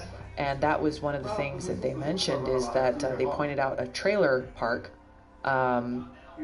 traditionally where a lot of those first responders live. That's where the workforce in Malibu have lived, in that trailer park. And they said that it's not unheard of that one of those trailer homes go for $1 million. $1 million, and you don't even get to own the land that your trailer sits on. And so this is a real problem that they're facing, is people who are teaching in that area, the firefighters who are working in that area, they're not able to afford to live in the community that they serve. But how could that be fixed? That's a supply and demand thing. There's not that much beachfront some area. Communities, I mean, you know, there's land in the valleys and other areas, but some communities are dealing with this, both in the private sector. There's hotels in Hawaii, for example, who are recognizing that they can't attract workers to work in the hotels because they can't afford to live near where they work, and they're starting to buy up properties to actually provide that workforce housing at an affordable cost to be able to attract those workers. Some communities are doing the same thing for first responders, for firefighters and others. So this is a problem that a lot of, you know, city councils and local communities are trying to deal with and solve. But I think it also points to a bigger problem that we have nationally, that there is just not enough truly affordable housing for working people in the country. But a place like Malibu has always been this exclusive community because there's just not that much Malibu, right? It's right next to the water, so it's more valuable. Yeah. Like, is there a way to do anything that would change that? Well, that's what I was asking the mayor about, and that what was did he say? That was one of the things they said that has been, you know, people look at Malibu and they're like, well, that's where a bunch of multimillionaire rich people go and buy their beach homes. Yeah. But there has always been, you know, the basis of that community was really founded on those who worked to build the community. You know, middle class people who are increasingly being pushed out. If you're not living in the home that, you know, your grandfather, your great grandfather built, then you're not going to be able to afford to stay there. So, you know, we didn't get into the details on what they're looking at, but this is something that the city council and the mayor are grappling with now, to be able to attract workers who want to work in the area, but who don't want to have to drive 2 hours or 3 hours just to get to their place of work. Yeah, I just don't know how you would ever do that. Yeah. Especially with all those fat cats that are living in Malibu. I mean, that's a crazy place to live. Yeah. Those houses on the beach are like ridiculously expensive. Yeah. And that's where a lot of the folks we were talking to yesterday, they live, you know, up on the mountain or in the valley or... That's a better spot anyway. The thing about being by the beach is people can just kind of hang out in your backyard, like right there, like right where your bedroom is. There can be people that are cooking out 4 feet away from your head. Yeah, that's not so much privacy. You got none. It's the beach. It's everybody's. Yeah. Like people have tried to kick people off of it too, which gets really strange. Yeah. There's been a lot of those cases where they hire private security. Yeah. But it's like trying to kick someone out of a park because you decided to have a picnic. That's like, true. Hey man, this beach is everybody's. Exactly. That's the and ocean, it's got to bro. stay that way. Yeah, it has to stay that way. It's got to stay that way. I have a problem with, this is a personal problem with municipalities that charge you to go to the beach. It's crazy. So if I have no money in my pocket, you're going to bar me from going and putting my feet on the sand and going for a surf in the ocean? Like, It's that's insane. just wrong. It's insane. It's wrong. It is wrong, right? I mean, I could see if you had a donation box to help people clean up the beach. That's all I could say. Donations. Yep. That's it. I'll throw some money in Or there. I mean, like, I'll pay for my parking. Sure. Sure. You know, but don't stop me from coming on the beach. you Like, I'll can't catch do a that. bus if I don't have any money. I'll catch a bus to the beach. Poor people, you've got to, like, that's the whole reason we have these national parks. Exactly. National wilderness areas. It's anybody. Yeah. Anybody can get in there. Yeah. That's the beautiful thing about, one of the best things about the system that we have in place in America. Yes. Is that there's so much public land. Yes. And people who don't understand that, they've never been to other countries where that's just not the case. Everything is private. In many, many countries, you can't just go camping. Yeah. You can't just take a raft and go down the river. You can't just do that. And what happens when those public spaces are lost? It's When they're lost forever. When you pave over them, when you develop them, you know, when your beaches become trash with pollution and others, like, it's a treasure. It's a treasure that's lost. Well, we have our forefathers to thank for their foresight. Like Theodore Roosevelt saw this in advance and met with great resistance from a lot of big businesses that just wanted to put apartments up everywhere and start building factories. Yeah. And we created this incredible system of public land in this country that's unprecedented. Yeah. Yeah. I mean, only Canada has something that rivals us. I mean, I guess Australia's got a lot of public land too, but it's just, there's other countries that have it, but it's amazing what we have here. And in terms of our diversity of scenery and where you could go too. I mean, you could go to the desert, or you could go to Idaho and, you know, go to Coeur go d'Alene. see a volcano in Hawaii.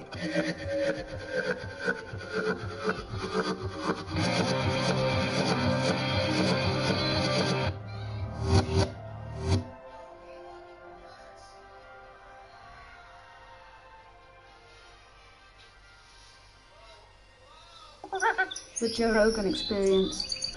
Now, one thing that exists now that really didn't exist when Obama was running for president is the impact of social media. It's just tenfold what it used to be.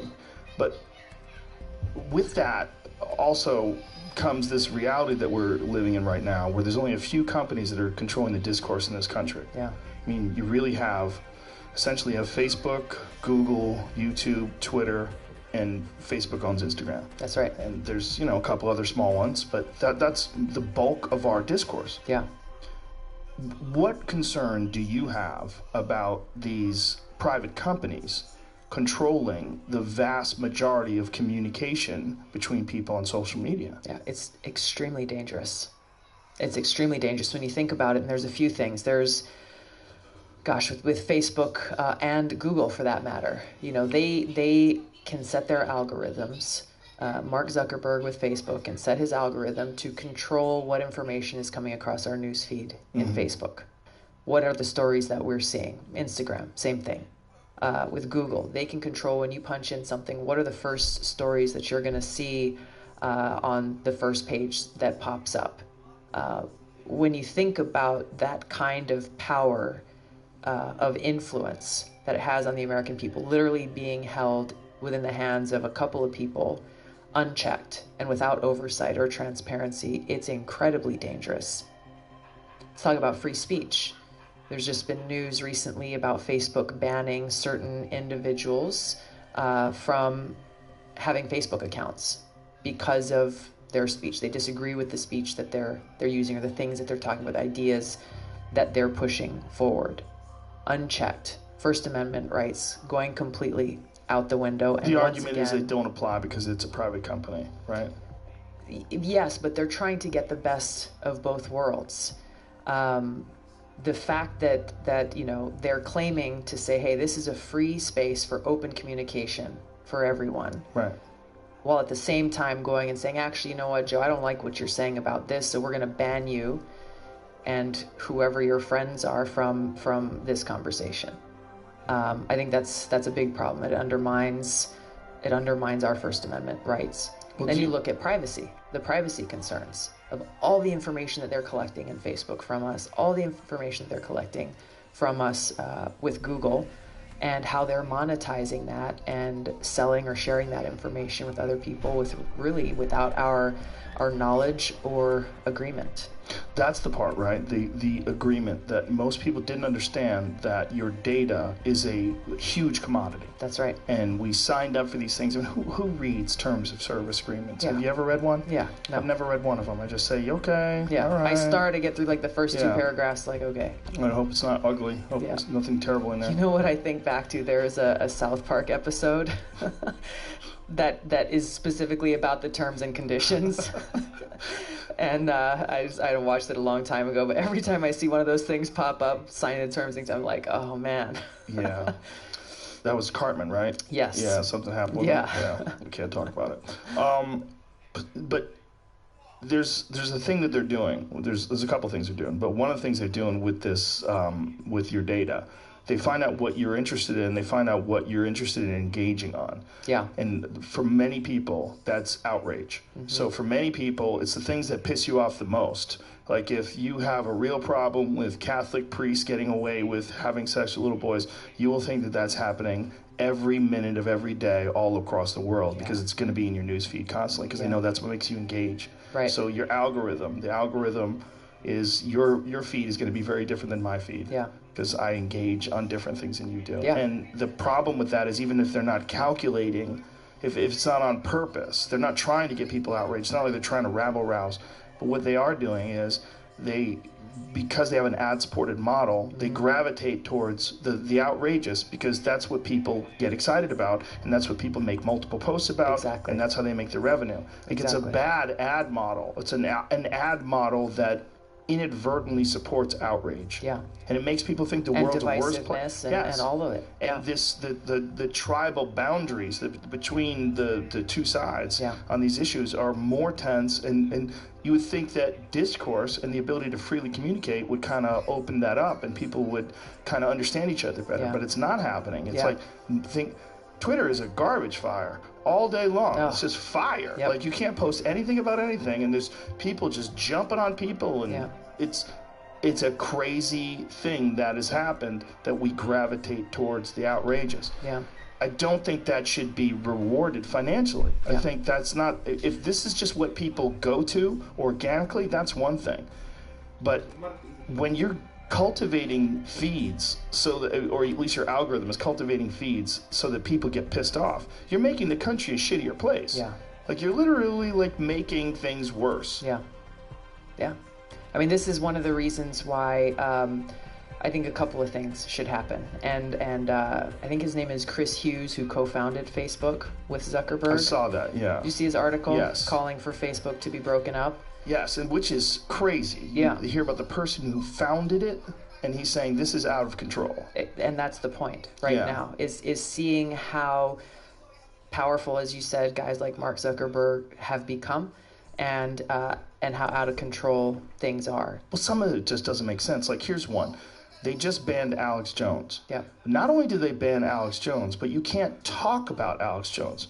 If you wrote Alex Jones might be nuts, but damn is he cute. If you wrote that, you would get a message that says only you can see this message. This message is stopped at the border. from entering into the Facebook universe. Like, Yeah, what the it's fuck? crazy. You can't just, like, what if you want to say something funny? Yeah. You can't say something funny. No, you can only say something if you're criticizing him. Right. This is what they've said. So they're Wow. telling you how to think, which is fucking insane. It is insane. Because that's not just that's not just a violation of free speech. You're literally directing speech. Yeah.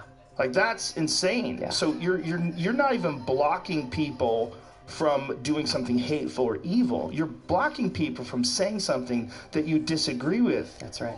Which is, people have sent me messages that said, God bless Alex Jones, and they say, you can only see this message. Facebook sends them a thing blocking that message. Wow. That's fucking crazy. Yeah. Like, the idea that you think you can do that, Yeah. that is nuts. Yeah. I mean, being able to ban anyone arbitrarily without any, just violated terms of service. There you go. What does that mean? Yep. Okay, be specific. Yep. And how come? I mean, they took a bunch of people out, right? Like Louis Farrakhan was one, Alex Jones, Paul Joseph Watson was like, what did that guy ever do? I mean, people don't agree with him. Like, I think what's happening is there was some serious concern that Facebook was used to influence the last election, whether against their knowledge or in a way where they were negligent about the type of filtering they use that stops people from posting propaganda, and particularly stops these things like the IRA, the Internet Research Agency in Russia, that literally creates thousands of profiles and pages,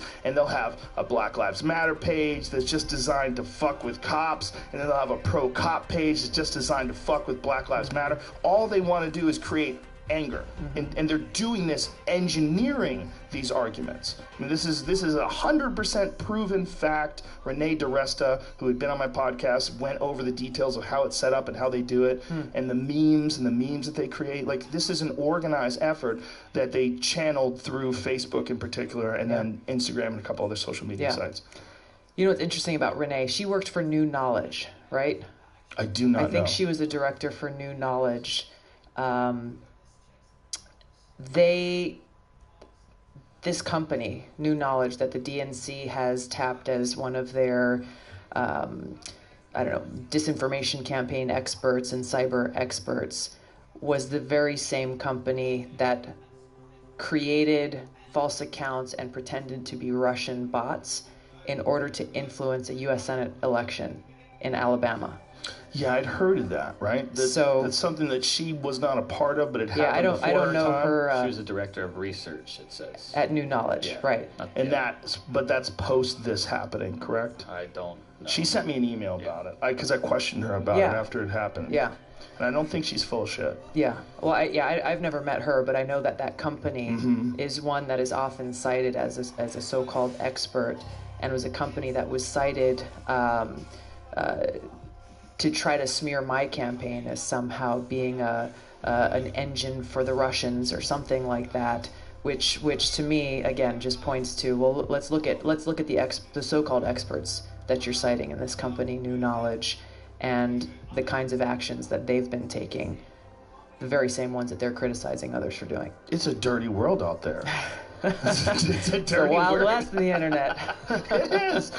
It is a Wild West in the sense that, I think there should be regulation. I don't think you should be able to put child porn everywhere. I don't think you should be able to dox people. Yeah. But it's like, where does that border stop? Yeah. Where does that regulation border stop? Yeah. And I think it's a very good question. Do you think that these social media platforms, whether it's Google or Twitter or whatever, or Facebook, do you think that they should be treated as a public utility where everyone essentially has the right to use them? You have the right to use water. You don't have the right to take a hose and smash your neighbor's window and flood his house. That's right. I do think that they should be regulated like that, and they should be subject to the very same antitrust laws that have been used to make sure that we don't have other monopolies in other industries or in other areas to break them up. And I think that was something that Chris Hughes outlined in his article. The very first step that could be taken is just to say, hey, Facebook needs to let go of Instagram and WhatsApp. Because that was that acquisition created an even stronger monopoly that really shouldn't have been allowed to take place in the beginning. And so there are concerns about the kind of power being consolidated into the hands of a very few people, as well as how that's impacting any kind of competition and squashing that competition from coming up and saying, hey, you've got Facebook and then you've got this other new social media technology. They've got better privacy standards and better service for the consumer than Facebook. But anytime that tries to happen, they're quickly squashed by companies like Facebook or Google, for that matter. Or bought up. Or bought up, exactly. Yeah, that's the big concern, is that there's just not enough variety. And there's also a big concern that, I have a big concern, that there's a bunch of people that don't seem to understand the consequences of what they're calling deplatforming people. It's basically censoring people, taking people out of the public discussion. And when you do that and you create a bubble, or you create a one-party leaning institution, one-party leaning conglomeration of human beings, you're going to develop some real anger on the other side.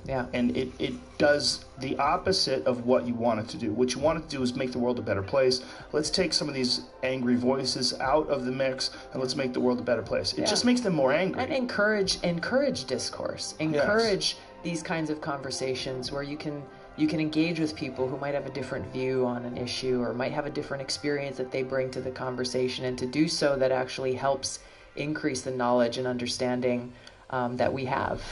Yeah, I think we have to reward civil discourse as well. I think we have to be kinder to each other. We have to be more upset at people that are acting like shitheads online for no reason. Like you think that it's just online, but what it is communication. And if you're interested in shitty communication online, you're just a shitty communicator. Okay?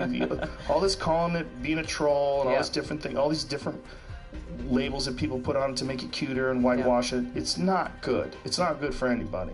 And if people could figure out how to be less angry in their online lives and communicate about issues, I think we'd find that we meet more in the middle than we think we do. I think there's also a problem that people have where they become married to their ideas and they dig their heels in and they support their ideology and they're very rigid about it. And that is only strengthened when you silence people. It does the opposite of what you're hoping it's going to do. It makes the world a worse place. Look, if people are saying things that you don't like, you don't have to read that. But if you tell people that no one can read that, they're going to go, why do you get to decide? And who are you? Who are you? You are a regular person? How wise are you? How many steps ahead have you played this game? That's right. Because I'm looking at this game, I'm looking at Civil War. I'm looking at worst case scenario, this goes to that goes to this, this guy attacks that guy attacks this, they can't talk anymore, you got people fighting in the streets. That happens. That's a human characteristic.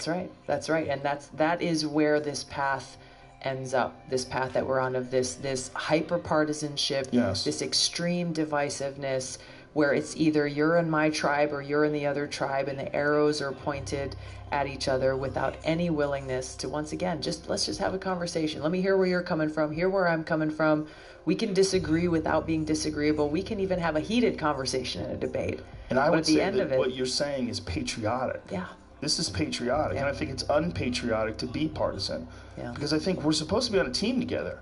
This is supposed to be Team America, right? Exactly. What are we doing? We're fighting over nonsense and mischaracterizing people's positions just to suit our own ideas. That's right. It's foolish. It's foolish, and as you said, it's extremely dangerous, and the American people are the ones who ultimately lose in all of this.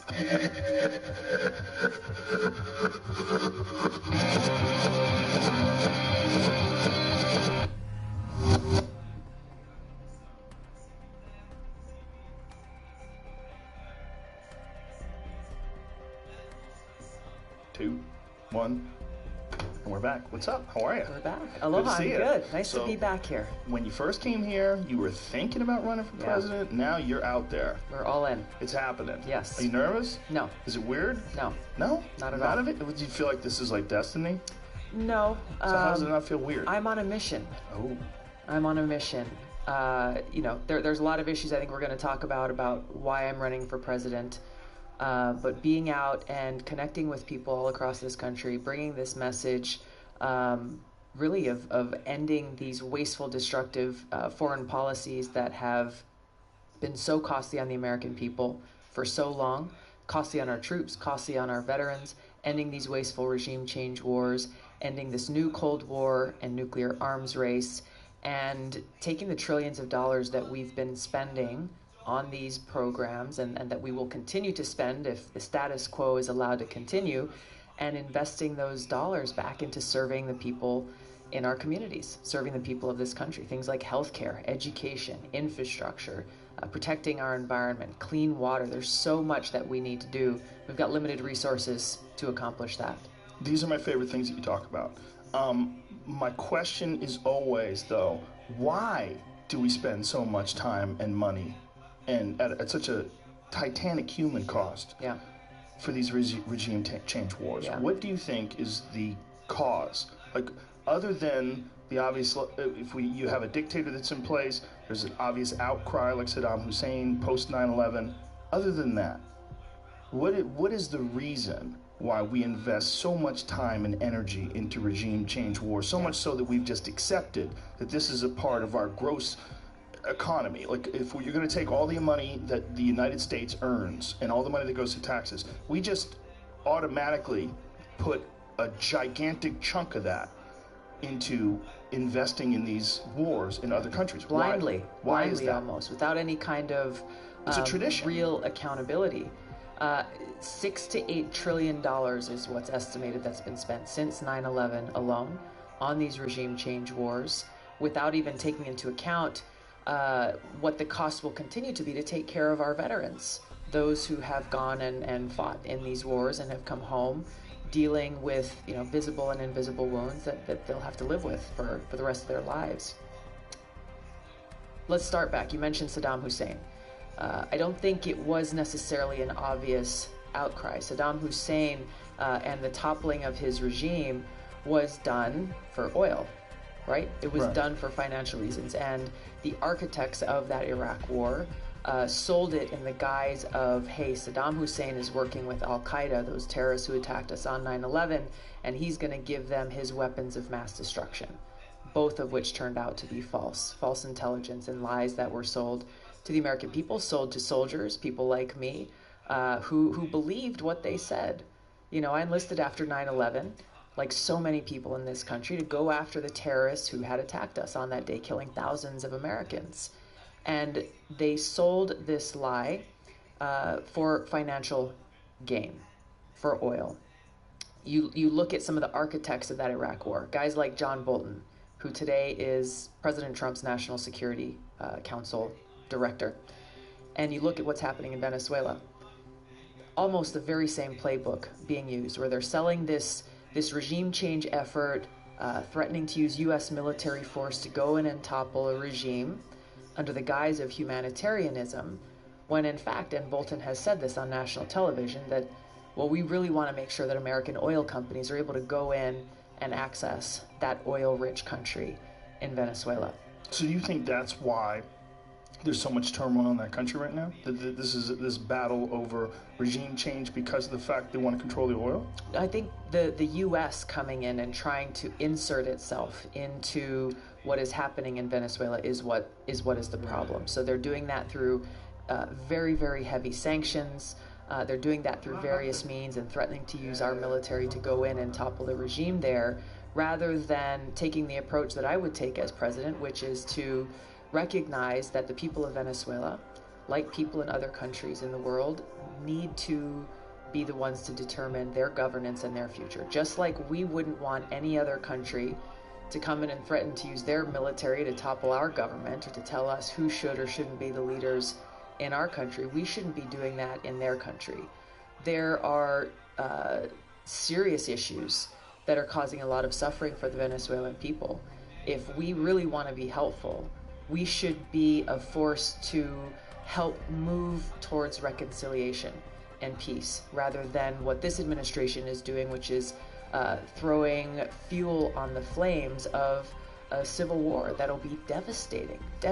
When you say move towards reconciliation and peace, how so? Well, you see there's differences, right? There's the people who are with the current government in Venezuela, and there is the opposition. Clearly they have differences on what kind of future, what kind of governance, and who should lead that government going forward, rather than threatening to use the United States coming in and trying to act once again as the world's police, which, by the way, throughout history has not had good results, not for the people in those countries, what to speak of the cost that we, the American people, pay, rather than saying, hey, let's work towards peace, try to push for diplomacy, and find what are the conditions that would make some form of reconciliation going forward. Is there an argument, and I really don't know the answer to this, but is there an argument that these regime change wars, although terrible, we would be way worse off if those weren't in place? I think that's an argument that proponents for regime change wars try to make, but history shows and proves that the very opposite is true. Look at Iraq, you can look at Libya, you can look at Syria, you can look at Guatemala and Ecuador, you can look at other countries, Iran, where in the past we have either overtly or covertly through the CIA gone in and toppled leaders of countries or dictators or regimes, and the result has been more suffering for the people in those countries. Their lives have been made worse off, not only in the short term, but in the long term. And the cost, once again, to the American people has also taken a toll, as we see more and more of our hard-earned taxpayer dollars going to pay for these wars, these regime change efforts that are counter to our national security interests, counter to the interests of the American people, and counter to the interests of the people in those countries. So is this one of those things that's just a counterintuitive thing where you would think that getting rid of someone like Gaddafi would be a good idea? He's a terrible, evil person. But they get rid of him, and now Libya is a failed state. It's horrible what is happening in Libya as a result of that. But you can watch slave auctions on YouTube. It's insane. Exactly. It's hard to imagine that an era of YouTube and slave auctions exists in a place that, you know, at least some part of the blame has to be on us supporting the rebels that went in and took out Gaddafi. Like, it's not good to have... See, it's one of those counterintuitive things, right? Where it's not good to have an evil person in control of a country. Yeah. But it's also not good to kill him. They get rid of him, and then this power vacuum, right? Yeah, it's that... it's hard to accept sometimes the reality that there are bad people in the world. There are leaders of countries who are doing bad things against their people. What the real question is we recognize this is the world that exists in reality, not the world that we wish existed. And then the question is for the leaders of our country is, what role should the United States play?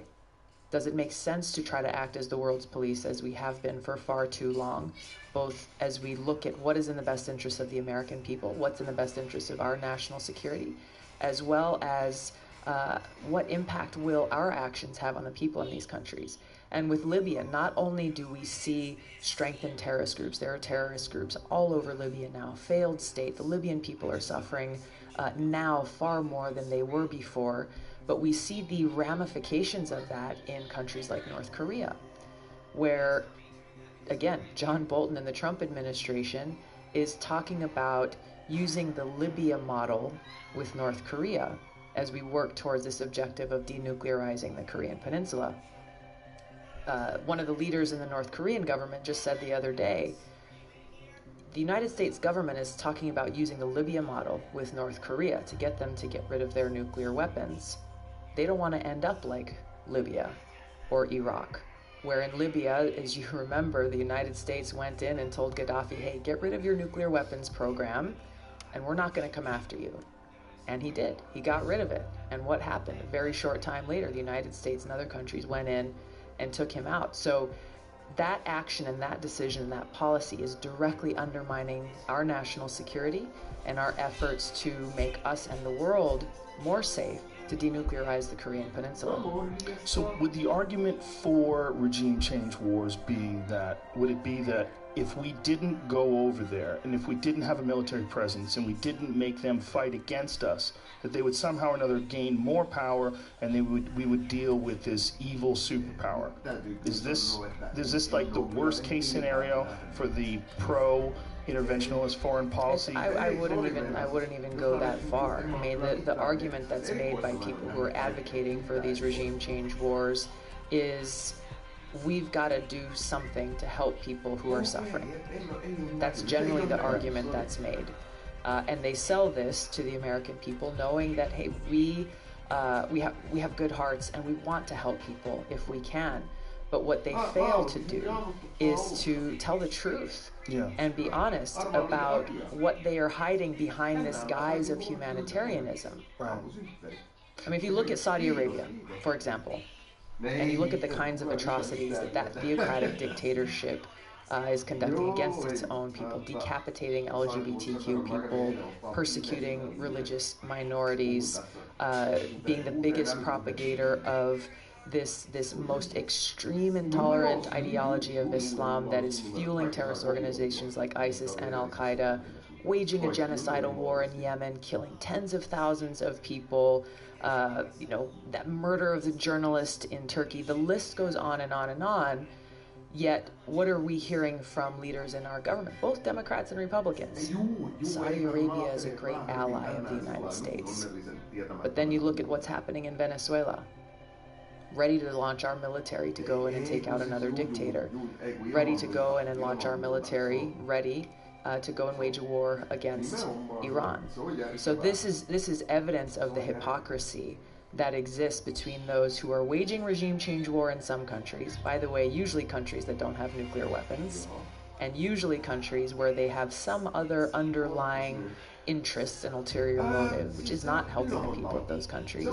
And then when it's convenient for them, countries like Saudi Arabia sidling up to a country whose leadership directly and indirectly supports Al-Qaeda, the very terrorists who attacked us on 9/11, who we are trying to defeat. Your position on Syria is one that I think people have misconstrued.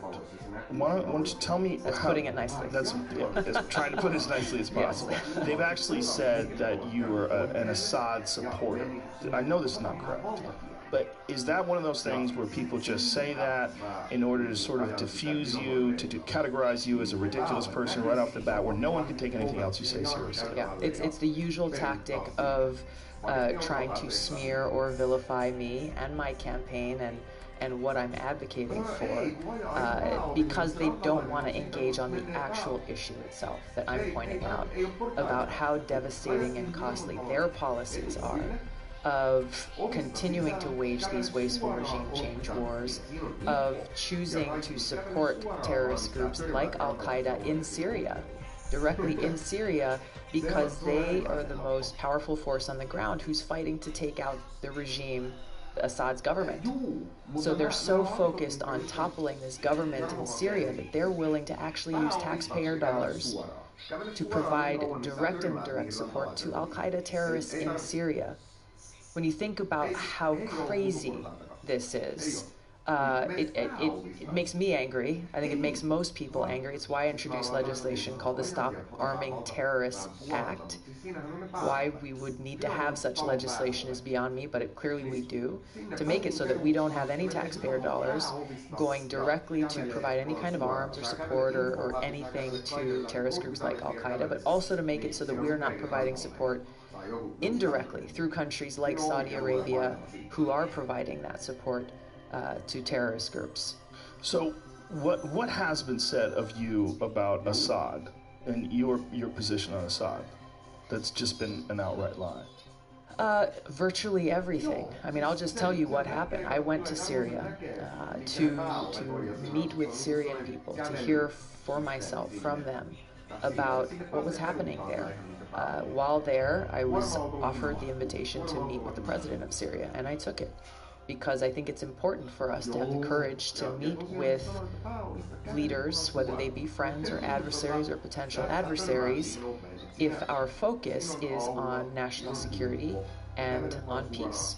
So I went and I had that meeting, and I asked some tough questions and heard from him his perspective on what was happening and what he was doing in his country, and took the opportunity while there to meet with religious leaders, college students, members of the political opposition, small business owners, women who are working to start their own business to empower other women, Shia, Sunnis, Muslims, Christians, Catholics, people all different religions.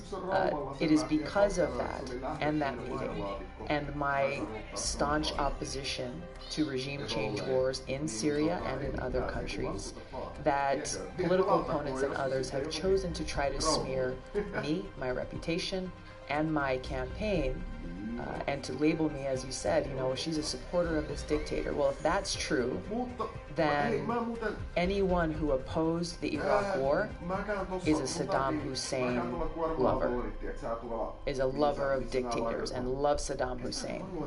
So if you challenge their logic, you see how shallow it is, and there's really none there. And what's exposed is their refusal to engage on the facts and to stand behind why they continue to put the American people through these costly regime change wars and why they continue to wage these wars that are causing incredible suffering for people in different parts of the world.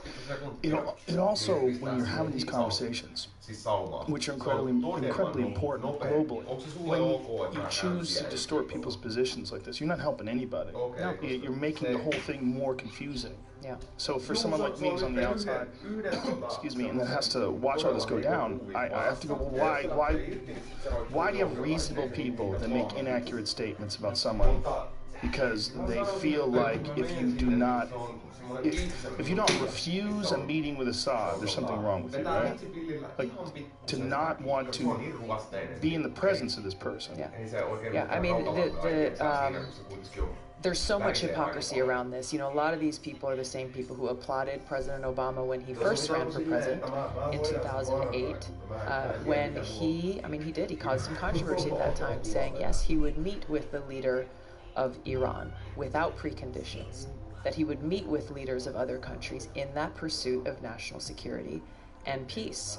Yeah. So why the double standard here that, okay, so in order to keep our country safe, in order to achieve peace, we're only going to meet with our friends and people who we agree with. That's not how you accomplish that mission. That's not how you accomplish security and peace. It doesn't make sense. No, it's like a social media version of running the world. Yeah, sadly. Sadly. Now, had you ever met anyone like Assad before? No. What was that like? No. He was eager to meet. He was eager to be heard, frankly. Does he speak English? Very well. Really? Yeah, I think he was educated in Europe. A dentist, if I'm not mistaken. Maybe he's an eye doctor. He's not in the medical field. And he was, he was open to any and all questions that I had, both about what was happening in Syria, Syria's relationship or the lack thereof with Israel, a lot of the turmoil that we're seeing in different parts of the Middle East of Sunni versus Shia, chemical weapons being used, criminal acts being conducted, a whole host of these issues. How the Syrian government is dealing with the Kurdish population in the northern part of the country, what's going on in Turkey. There was a number of things that I asked and he answered and he shared his view and perspective. And really what came out of that was he's very narrowly focused on his country and doesn't want other countries or other people coming in and meddling in their country and what they're trying to accomplish, which is actually the same thing that I heard from his political opposition when I met with them. These were some of the leaders who led the protests that kind of began this whole conflict in 2011, people who are deeply opposed to the Syrian government, some of whom have been held in captivity by the Syrian government. And they said, there are constitutional changes we want to make. Yes, we would like to see Assad removed from government, that they don't want to see it done through military means or through other countries coming in and toppling their government. What they want to see is that change coming from the people of Syria, saying, hey, this is the kind of leadership that we want for our future. I can imagine there's not a single country on earth that wants us to invade and take over. I mean, it just seems like a bad idea for everybody. Right. Nor would we want that to happen to us. I think that's really what's missing here is, for so long we've seen this imperialistic mentality that still exists in our government, where some feel like, hey, well, we should go and tell this country who should lead their government and tell them what kind of policies they should have, but no other country should dare even attempt to do that to ours. Yeah, well, our position is that we're the best, and we're running this country the best way. And this is the best country that's ever existed, ever. It has the most freedoms. It's got the most chaos. It's got a lot of things going on they're not good. But overall, we feel like we're the shining light of the world. Maybe that's not accurate, or maybe it's accurate in a lot of ways. And I think the problems begin when we go into other countries and try to create little mini Americas and impose it on the people there, whether they like it or not, whether they're ready for it or not, and we end up seeing what we're seeing across the Middle East. Yeah, I think we just look at the rest of the world and go, oh, I wouldn't tolerate that. Yeah. Why are they tolerating that? Yeah. Who is that guy? Yeah. Why does he get to run things? They should kick his ass. That's literally the American perspective. But, we don't want to send our sons and daughters over there to go do that. Now, if I put my tinfoil hat on... We don't. We, the American people, don't. But this is the problem. And this is something that I realized very quickly during my first deployment to Iraq, where I was seeing firsthand the cost of war, serving in that medical unit every single day. And I wondered how many politicians in Washington who voted for, advocated for, or championed that war in Iraq were laying awake at night thinking about my brothers and sisters who were getting killed in combat, who were getting severely wounded, getting blown up by IEDs. And I learned very quickly that they weren't thinking about the real costs and the ramifications and the consequences of their decisions. Jamie, who were we talking with the other day? We were trying to say that we think that if you want to be the commander-in-chief, that you should probably have served. Who was that? It was a recent podcast. C.T. Fletcher? Yes, I believe that it was him. Yeah. Who was a veteran as well. That's one thing that you have over them, for sure, is that you understand from firsthand experience and sacrifice what it means to actually be in war and to be in combat. Yeah. I mean, I still serve in the Army National Guard now, over 16 years.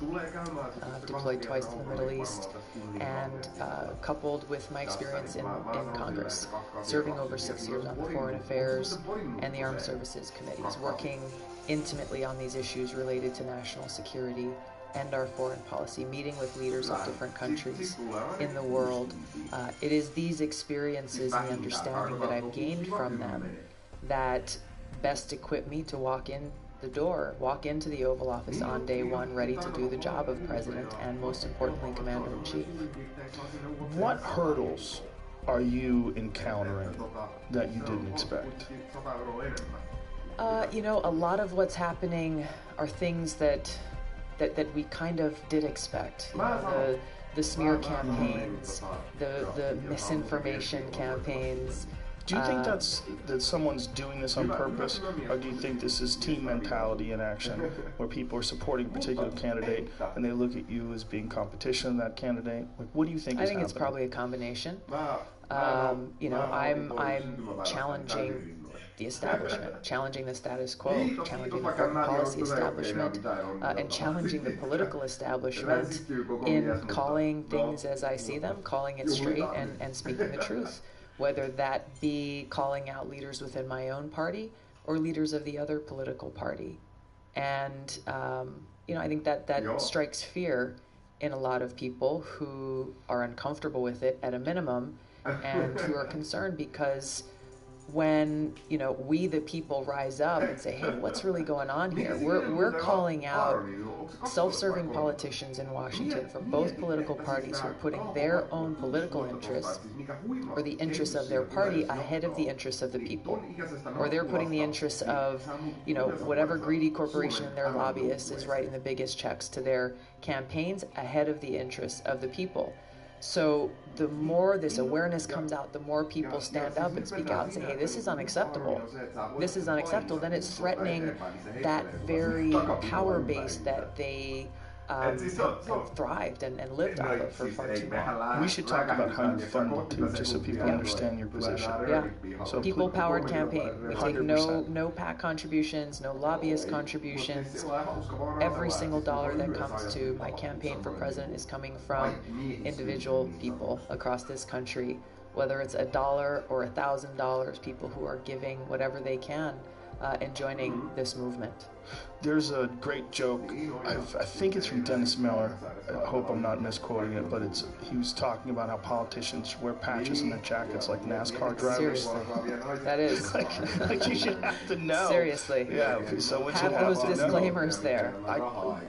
If I put my tinfoil hat on when I talk about these interventionist foreign policy wars and regime change wars, the tinfoil hat thinks military-industrial complex. Yeah. People being asked or forced into making decisions that benefit these giant corporations that make weapons and profit off of war. Yeah. This is the worst case scenario in terms of conspiracy theories. The idea that someone wants war so that they can make money and they don't care if people die, even needlessly. This is our number one conspiracy fear, right? If you had to think about, of all the things that you hope are not true about the way the world works, that would probably be number one. Well, you can take your tinfoil hat off because the military-industrial complex is a real thing.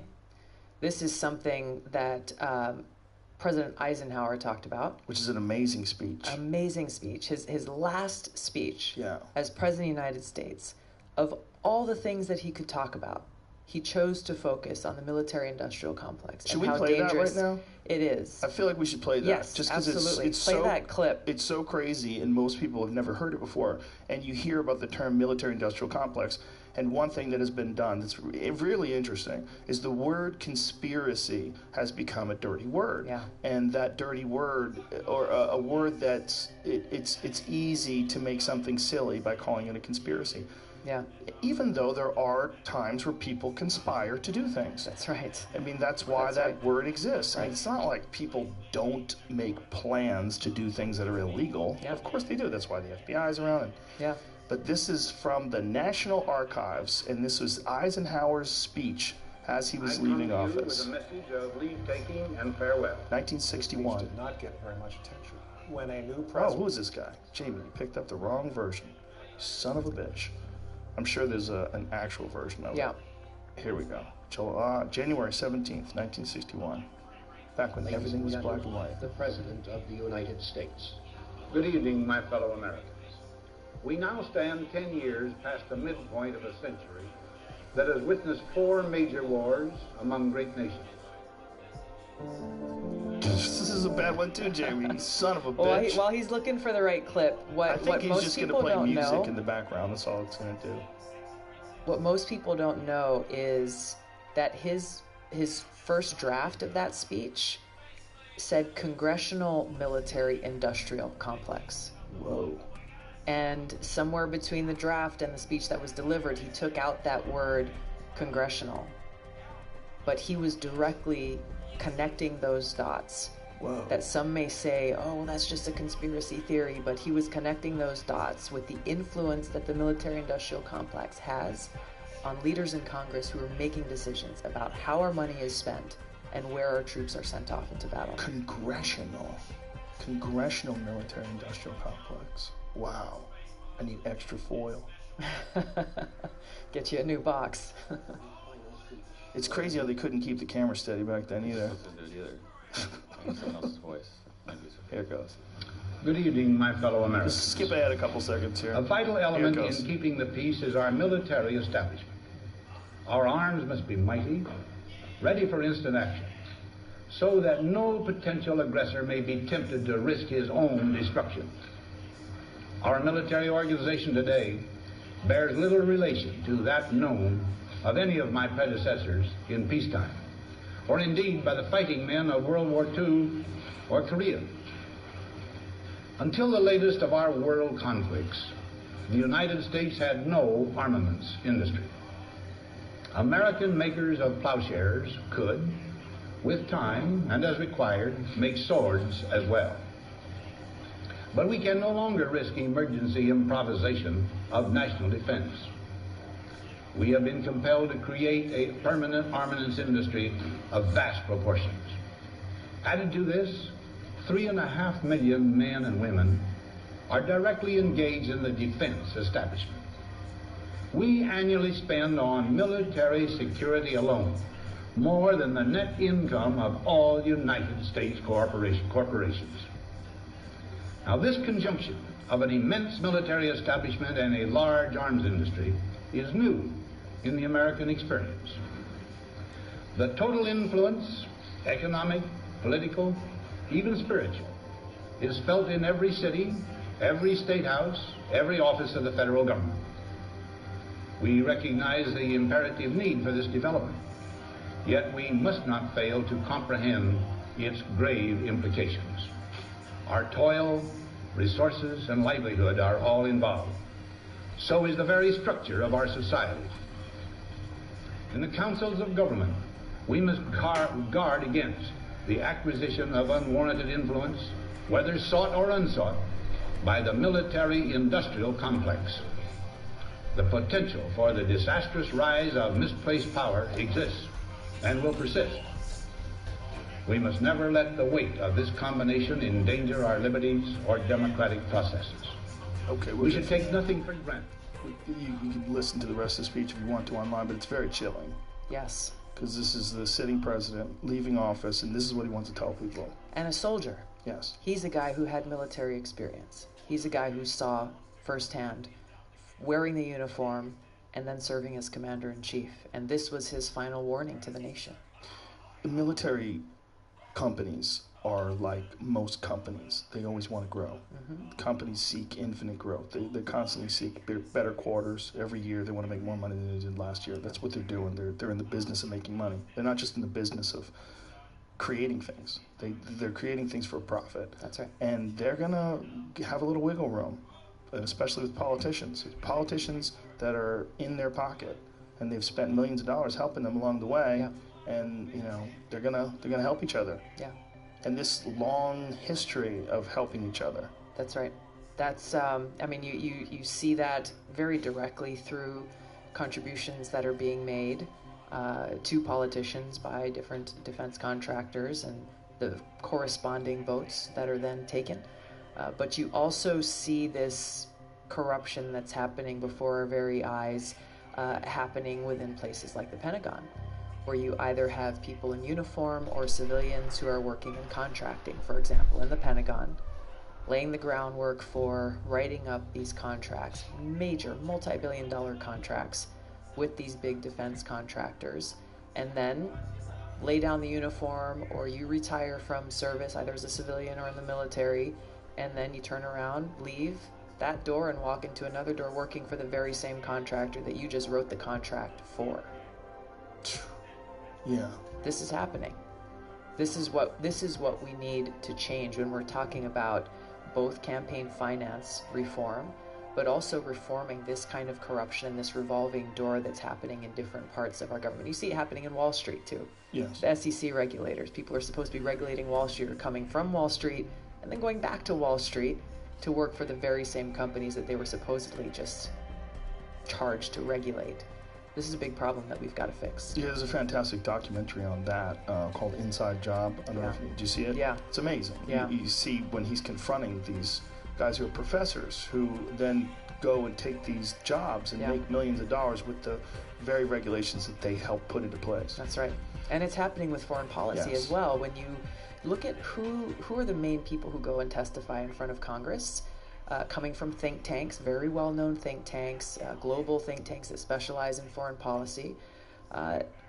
They don't have a placard on their desk when they're testifying before Congress saying, we receive funding from Saudi Arabia, from Qatar, from the United Arab Emirates, from all these different countries who are spending a lot of money funding these think tanks that then come forward and push policies or push ideas to leaders in Congress that not coincidentally benefit the countries that are funding them.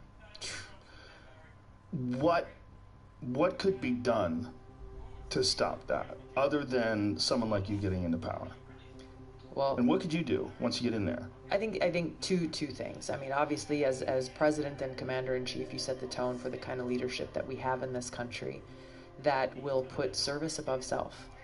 And this is what I will bring as president. Bring those soldiers' values of putting service above self, putting service to the American people and your country first and foremost, ahead of everything else, ahead of the interests of a political party or a corporation or a foreign country, for that matter, and work to pass legislation in Congress that would close these revolving doors, that would require this transparency when you're talking about who is funding who and where is this money coming from. I think members of Congress should not be taking PAC contributions, should be relying solely on contributions from people in this country so that they know exactly who is funding their campaigns. That really seems like a no-brainer. Yeah. That one seems like a no-brainer. And if it's you really something want what the people want. It's something that's starting to happen organically as more and more people are calling for this kind of reform and saying, hey, look, if you want my vote, then I expect you to not accept those contributions and to run a people-powered campaign. How many people are doing that besides you? There's a couple who are running for president. There's a slowly growing number of people who have run for and gotten elected to Congress. But look, it's in the margins compared to where we need to be. Now, one thing that exists now that really didn't exist when Obama was running for president is the impact of social media. It's just tenfold what it used to be.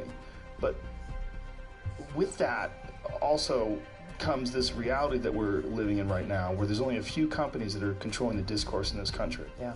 I mean, you really have, essentially have Facebook, Google, YouTube, Twitter, and Facebook owns Instagram. That's right. And there's, a couple other small ones, but that's the bulk of our discourse. Yeah.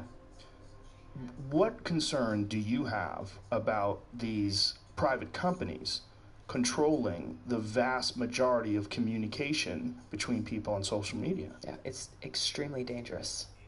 It's extremely dangerous when you think about it, and there's a few things. There's, with Facebook and Google for that matter, they can set their algorithms. Mark Zuckerberg with Facebook can set his algorithm to control what information is coming across our news feed in Facebook. What are the stories that we're seeing? Instagram, same thing. With Google, they can control when you punch in something, what are the first stories that you're going to see on the first page that pops up. When you think about that kind of power of influence that it has on the American people, literally being held within the hands of a couple of people, unchecked and without oversight or transparency, it's incredibly dangerous. Let's talk about free speech. There's just been news recently about Facebook banning certain individuals from having Facebook accounts because of their speech. They disagree with the speech that they're using or the things that they're talking about, the ideas that they're pushing forward.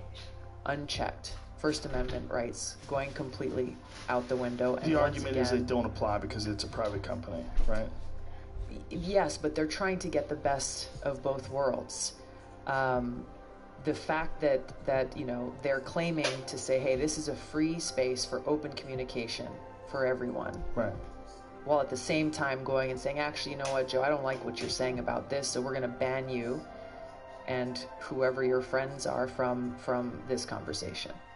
I think that's a big problem. It undermines our First Amendment rights. Well, then you look at privacy, the privacy concerns of all the information that they're collecting in Facebook from us, all the information that they're collecting from us with Google, and how they're monetizing that and selling or sharing that information with other people without our knowledge or agreement. That's the part, right? The agreement that most people didn't understand, that your data is a huge commodity. That's right. And we signed up for these things. And who reads terms of service agreements? Yeah. Have you ever read one? Yeah. No. I've never read one of them. I just say, okay, yeah. all right. I start to get through the first two paragraphs, okay. I hope it's not ugly. Hope it's nothing terrible in there. You know what I think back to? There is a South Park episode that is specifically about the terms and conditions. And I watched it a long time ago, but every time I see one of those things pop up, signing the terms and things, I'm like, oh man. Yeah. That was Cartman, right? Yes. Yeah, something happened with him. Yeah, we can't talk about it.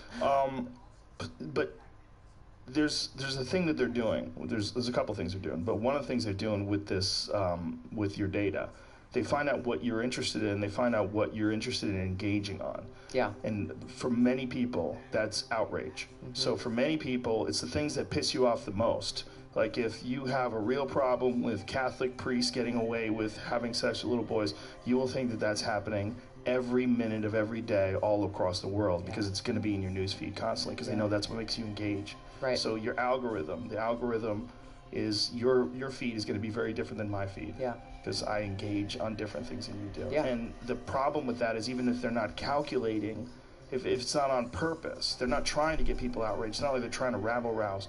But what they are doing is because they have an ad-supported model, they gravitate towards the outrageous because that's what people get excited about, and that's what people make multiple posts about, and that's how they make their revenue. Like it's a bad ad model. It's an ad model that inadvertently supports outrage. Yeah. And it makes people think the world's a worse place. And all of it. And the tribal boundaries between the two sides on these issues are more tense, and you would think that discourse and the ability to freely communicate would kind of open that up and people would kind of understand each other better. But it's not happening. It's like, Twitter is a garbage fire. All day long. It's just fire. Like you can't post anything about anything, and there's people just jumping on people, and it's a crazy thing that has happened that we gravitate towards the outrageous. Yeah. I don't think that should be rewarded financially. I think that's not, if this is just what people go to organically, that's one thing. But when you're cultivating feeds so that, or at least your algorithm is cultivating feeds so that people get pissed off, you're making the country a shittier place. Yeah. Like you're literally like making things worse. Yeah. Yeah. I mean, this is one of the reasons why I think a couple of things should happen. And I think his name is Chris Hughes, who co-founded Facebook with Zuckerberg. I saw that, yeah. Did you see his article? Yes. Calling for Facebook to be broken up? Yes, and which is crazy. Yeah. You hear about the person who founded it, and he's saying this is out of control. And that's the point right now, is seeing how powerful, as you said, guys like Mark Zuckerberg have become, and how out of control things are. Well, some of it just doesn't make sense. Like, here's one. They just banned Alex Jones. Yeah. Not only did they ban Alex Jones, but you can't talk about Alex Jones. If you wrote Alex Jones might be nuts, but damn is he cute. If you wrote that, you would get a message that says only you can see this message. This message is stopped at the border from entering into the Facebook universe. Like, what the fuck? Crazy. You can't just, like, what if you want to say something funny? You can't say something funny. No, you can only say something if you're criticizing him. Right. This is what they've said. Wow. So they're telling you how to think, which is fucking insane. It is insane. Because that's not just free, that's not just like a violation of free speech. You're literally directing speech. Yeah. Like, that's insane. Yeah. So you're not even blocking people from doing something hateful or evil. You're blocking people from saying something that you disagree with. That's right. Which is, people have sent me messages that said, God bless Alex Jones, and they say, you can only see this message. Facebook sends them a thing blocking that message. Wow. That's fucking crazy. Yeah. Like, the idea that you think you can do that, that is nuts. Yeah. I mean, being able to ban anyone arbitrarily without any, just violated terms of service. There you go. What does that mean? Yep. Okay, be specific. Yep. And how come? I mean, they took a bunch of people out, right? Like Louis Farrakhan was one, Alex Jones, Paul Joseph Watson was like, what did that guy ever do? I mean, people don't agree with him. Like, I think what's happening is there was some serious concern that Facebook was used to influence the last election, whether against their knowledge or in a way where they were negligent about the type of filtering they use that stops people from posting propaganda, and particularly stops these things like the IRA, the Internet Research Agency in Russia, that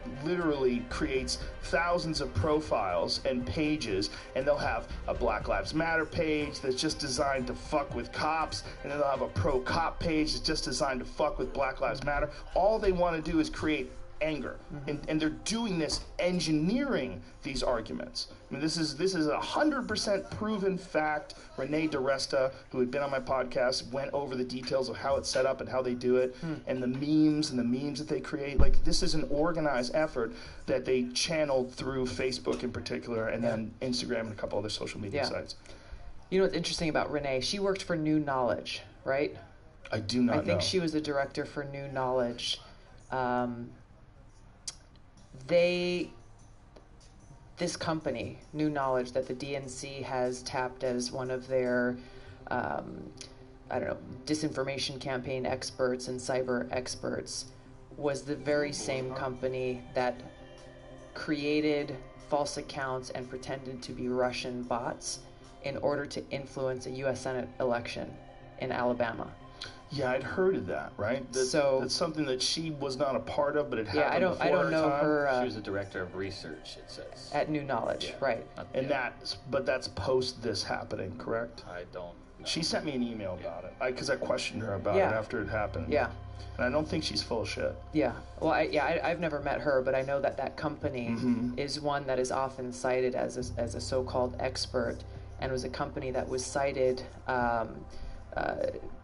to try to smear my campaign as somehow being an engine for the Russians or something like that, which to me again just points to, well, let's look at the so-called experts that you're citing in this company, New Knowledge, and the kinds of actions that they've been taking, the very same ones that they're criticizing others for doing. It's a dirty world out there. It's a dirty the Wild world. West of the internet. It is. It is a Wild West in the sense that, I think there should be regulation. I don't think you should be able to put child porn everywhere. I don't think you should be able to dox people. But it's like, where does that border stop? Yeah. Where does that regulation border stop? Yeah. And I think it's a very good question. Do you think that these social media platforms, whether it's Google or Twitter or whatever, or Facebook, do you think that they should be treated as a public utility where everyone essentially has the right to use them? You have the right to use water. You don't have the right to take a hose and smash your neighbor's window and flood his house. That's right. I do think that they should be regulated like that, and they should be subject to the very same antitrust laws that have been used to make sure that we don't have other monopolies in other industries or in other areas to break them up. And I think that was something that Chris Hughes outlined in his article.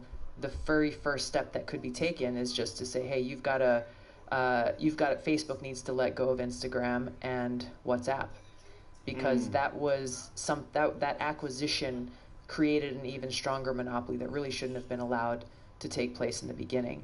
And so there are concerns about the kind of power being consolidated into the hands of a very few people, as well as how that's impacting any kind of competition and squashing that competition from coming up and saying, hey, you've got Facebook and then you've got this other new social media technology.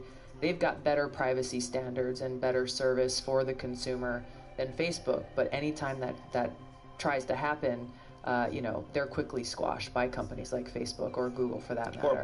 Or bought up. Exactly. Yeah, that's the big concern, is that there's just not enough variety. And there's also a big concern that, I have a big concern, that there's a bunch of people that don't seem to understand the consequences of what they're calling deplatforming people. It's basically censoring people, taking people out of the public discussion.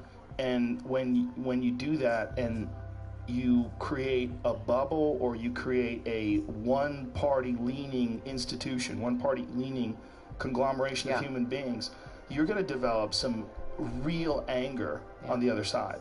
And it does the opposite of what you want it to do. What you want it to do is make the world a better place. Let's take some of these angry voices out of the mix, and let's make the world a better place. It just makes them more angry. And encourage discourse. Encourage these kinds of conversations where you can engage with people who might have a different view on an issue, or might have a different experience that they bring to the conversation, and to do so that actually helps increase the knowledge and understanding that we have. Yeah, I think we have to reward civil discourse as Yeah. well. I think we have to be kinder to each other, and we have to be more upset at people that are acting like shitheads online for no reason. Like you think that it's just online, but what it is communication. Yeah. And if you're interested in shitty communication online, you're just a shitty communicator. Okay? All this calling it being a troll and all this different thing, all these different labels that people put on it to make it cuter and whitewash it. It's not good. It's not good for anybody. Yeah. And if people could figure out how to be less angry in their online lives and communicate about issues, I think we'd find that we meet more in the middle than we think we do. I think there's also a problem that people have where they become married to their ideas and they dig their heels in and they support their ideology and they're very rigid about it. Yeah. And that is only strengthened when you silence people. Yeah. It does the opposite of what you're hoping it's going to do. It makes the world a worse place. Look, if people are saying things that you don't like, you don't have to read that. But if you tell people that no one can read that, they're going to go, why do you get to decide? Exactly. And who are you? Exactly. Who are you? You are a regular person? How wise are you? Yeah. How many steps ahead have you played this game? That's right. Because I'm looking at this game, I'm looking at Civil War. Yeah. I'm looking at worst case scenario, this goes to that goes to this guy attacks that guy attacks this, they can't talk anymore, you got people fighting in the streets. That happens. Exactly. That's a human characteristic. That's right. And that is where this path ends up, this path that we're on of this hyper-partisanship, this extreme divisiveness, where it's either you're in my tribe or you're in the other tribe, and the arrows are pointed at each other without any willingness to, once again, let's just have a conversation. Let me hear where you're coming from, hear where I'm coming from. We can disagree without being disagreeable. We can even have a heated conversation and a debate. And I would say that what you're saying is patriotic. Yeah. This is patriotic, and I think it's unpatriotic to be partisan. Because I think we're supposed to be on a team together. Yeah. This is supposed to be Team America, right? Exactly. What are we doing? We're fighting over nonsense and mischaracterizing people's positions just to suit our own ideas. That's right. It's...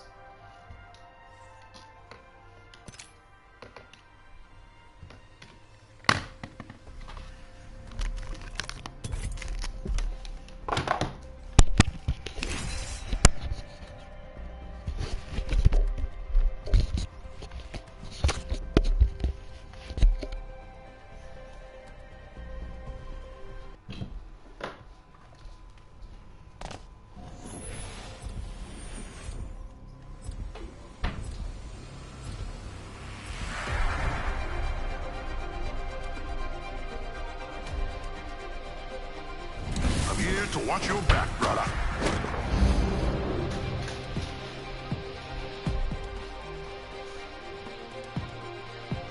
Ready, steady, go! This is my favorite part.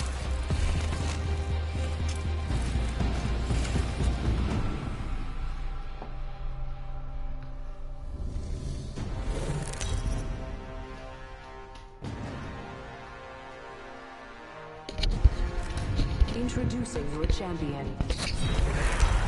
I will shed blood and honor the All-Father.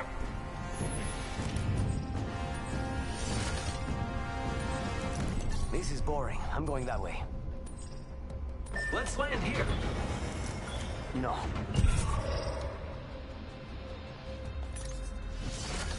Looks fun over there. Back for the points over here.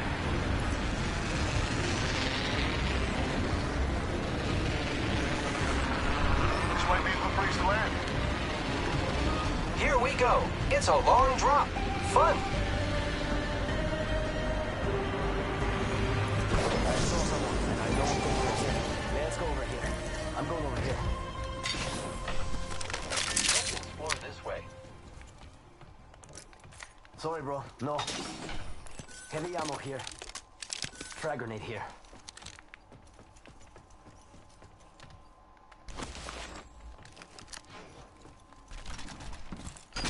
It's go time!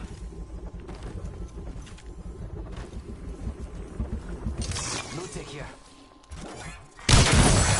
Backpack here. Level 2. The map says not all of us are inside the next ring. Blood. First blood on the enemy.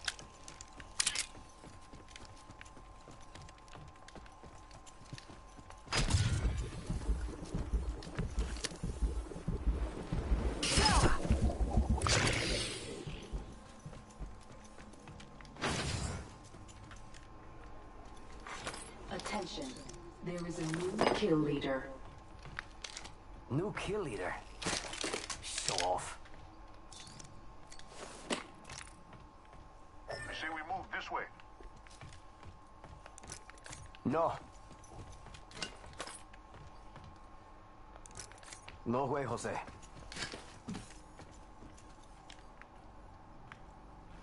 Light ammo here. Must go faster!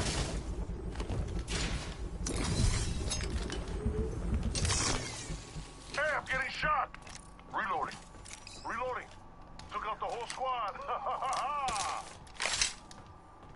Body shield here. Level 2.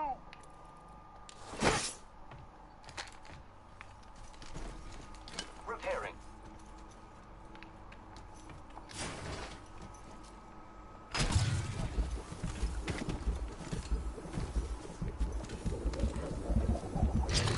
I am taking fire, friends. Taking fire, brothers. No good, brother. I've been downed. Must go faster! Hitting the eject button.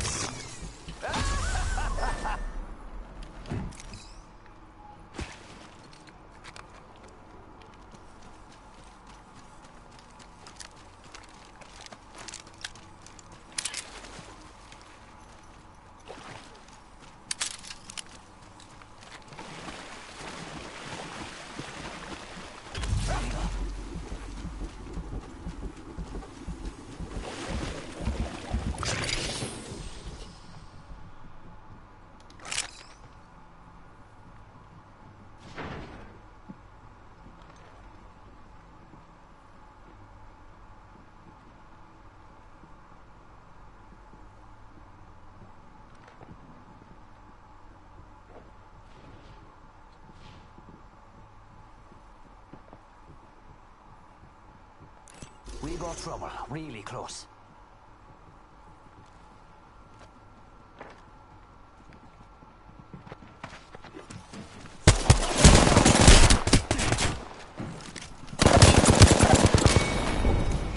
Stand by your...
Death finds a way.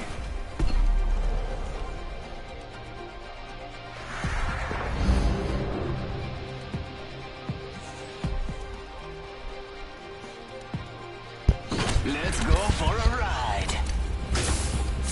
I'm not afraid. I'll never be.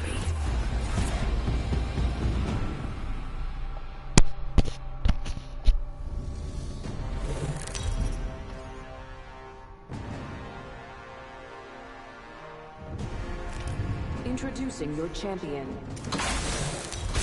They say death catches up to everyone. He can certainly try. Eeny, meeny, miny. How about there? I'm the jump master, which should go without saying. We should land there. Looks like fun. Forget I said anything. I love this part! Ha-ha! Okay.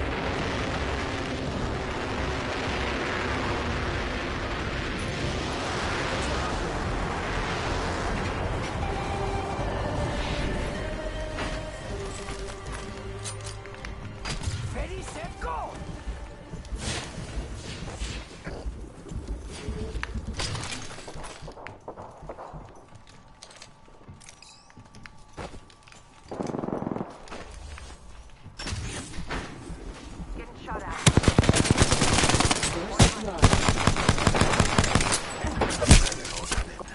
Yes, let's do this.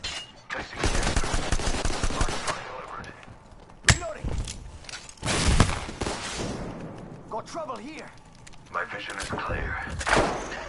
My vision is clear. Independent variable added.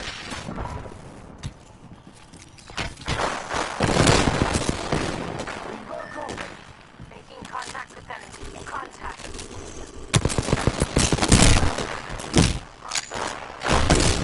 Ooh, that's gonna kick. Let's go this way. I'm Making down. contact with enemy. We got hit. Reloading. The batter's in my control, along with their life. Amigos, let's go here. New kill leader. Must confess, that's what I fought for.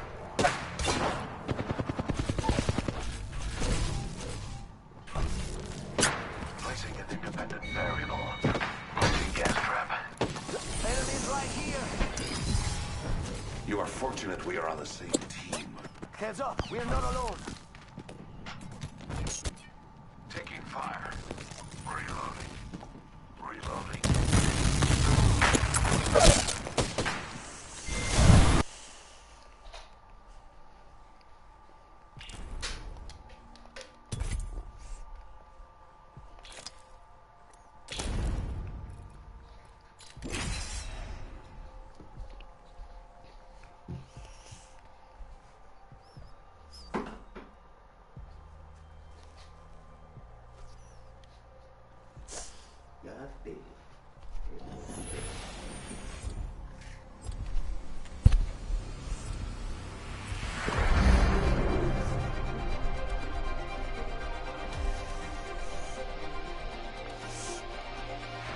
I don't push the envelope. I shred it. Nothing like cold steel on a hot day.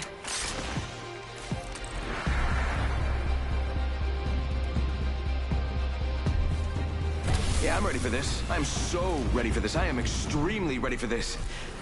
We ready?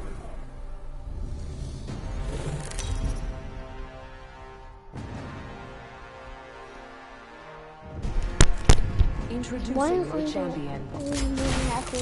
Losing isn't fun. That's why I don't do it. I can show you the gun in the game itself. Do you want to?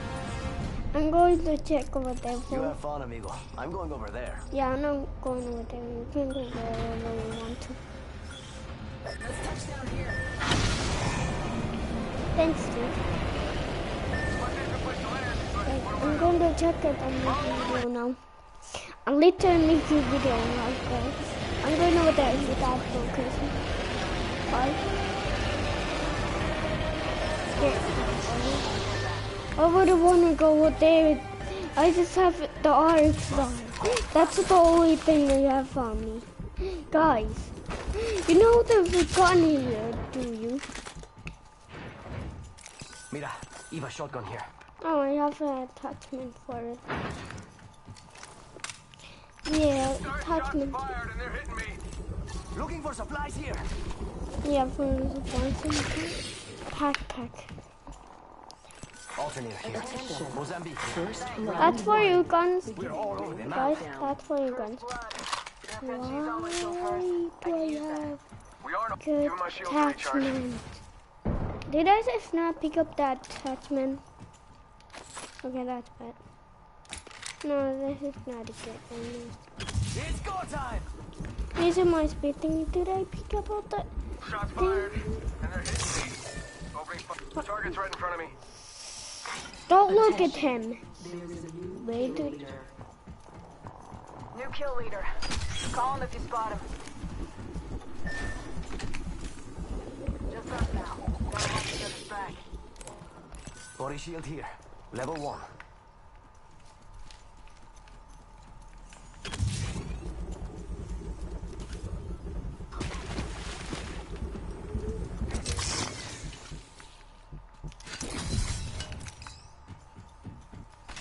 We could check out. Mira, body shield here. Level 1. Oh look, someone wandered into our safe space. Body shield here.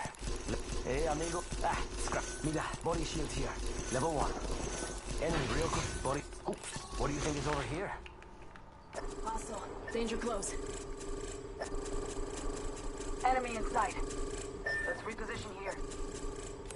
Contact. Champion eliminated. Let's reposition here. I need light ammo. Champion out. Tango spotted. Let's go this way. Tango spotted. Danger close. Heading over there for supplies. Let's check out this either way. Right there.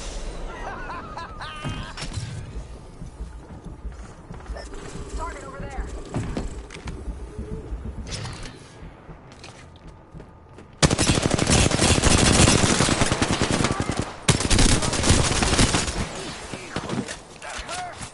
Taking a knee. Patching up. It's go time. Pop and smoke.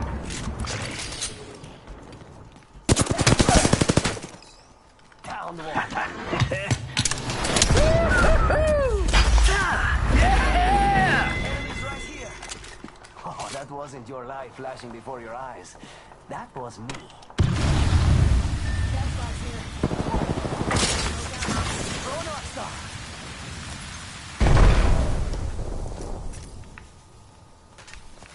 Charging shields. Come on, come on.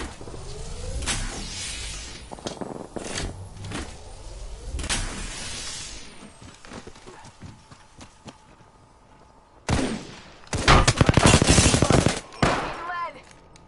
Whole unit, KIA. Damn, I'm good. Reloading. 1 more minute, amigo. Rings right there. So close. So close. Pop and smoke. Aki, over here. Someone's been here. 45 seconds. Ring ain't far. Got it covered over here.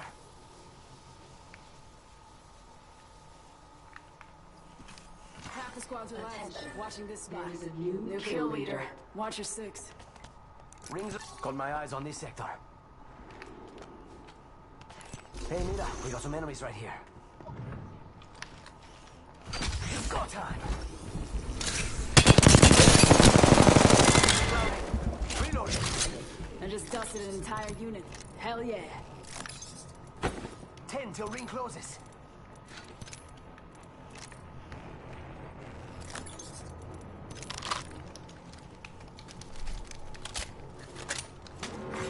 Warning. Ring closing. Let's go here. Rings moving. Hustle up.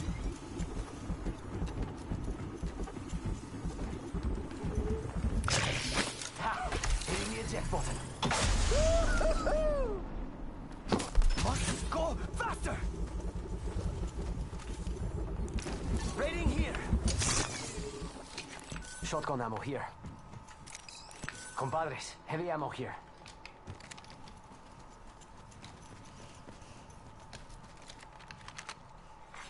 Attention. Delivering care package. Thank you. Yo, we should def check out that care package.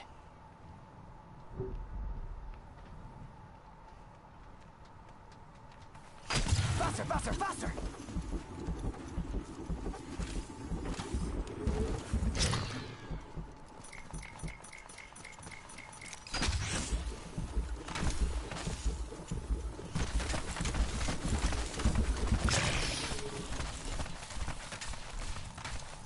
Just spotted someone else. Ah, we could check out here.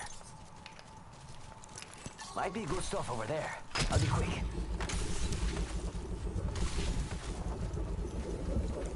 Squads have hit this place.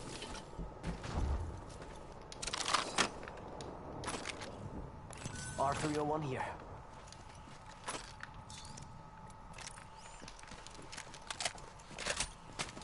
I could use that. Mira, found shotgun ammo.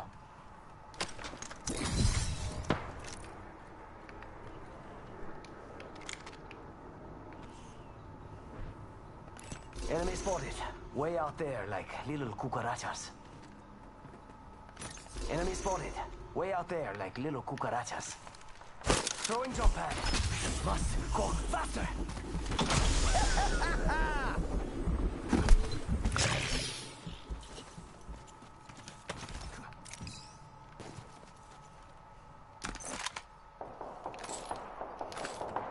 Heavy ammo here.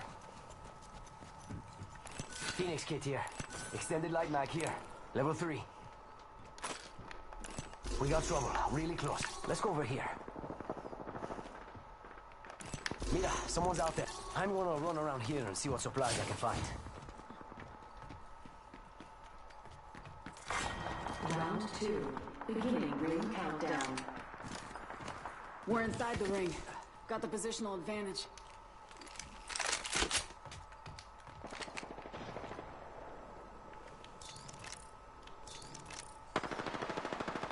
Got an enemy out there.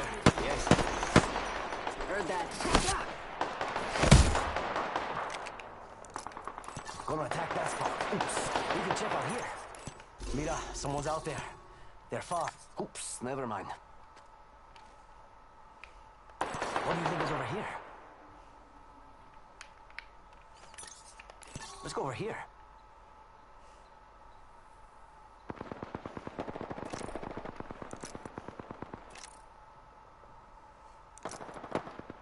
Contact! Sí, por favor. Death box here. No. Sorry, bro. No. It's go time. Hitting it.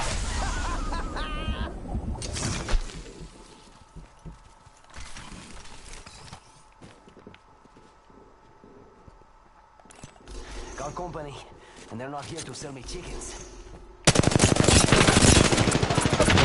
Taking fire.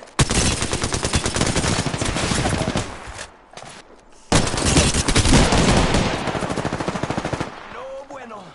Tango down. I got some bad guys here. Shoot this.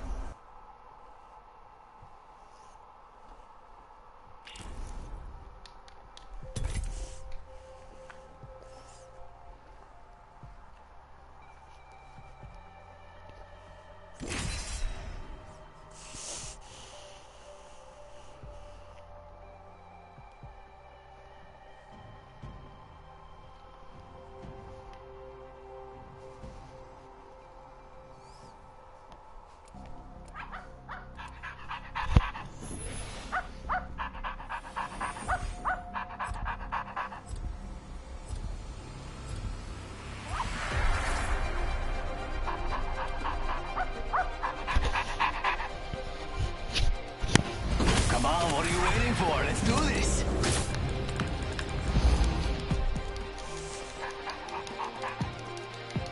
Breathe easy. Watch your side and never quit. Time to put some lead down range.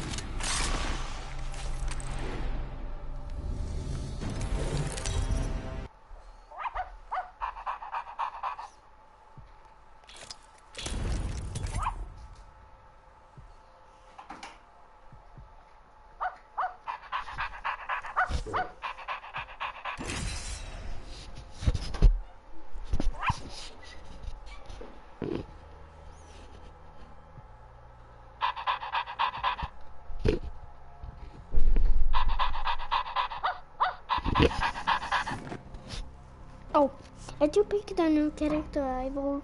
Did you be out of the game?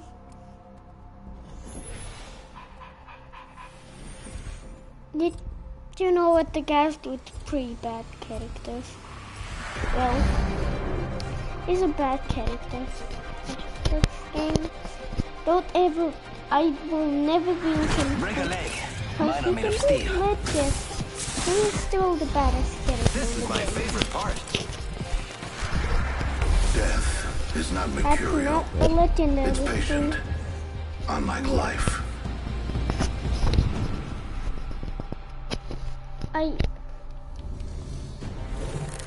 Yeah, make your video. Yeah. Why? Yeah, it's still a video. This is your champion. Try not to blink. You may miss me.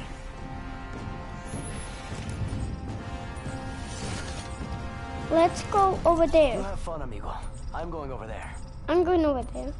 Yeah, over No, there. thank you. We should land there. Looks like fun.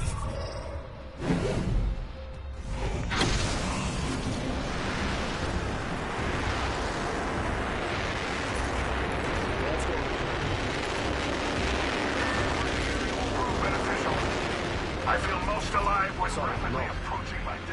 No, we're not going with you. No. We'll never go with them. So there is good loot. But this place was Sorry, no.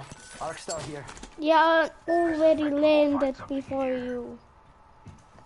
We could check out here. Mira, body shield here. Oh, Level come 1. on. Oh, yeah.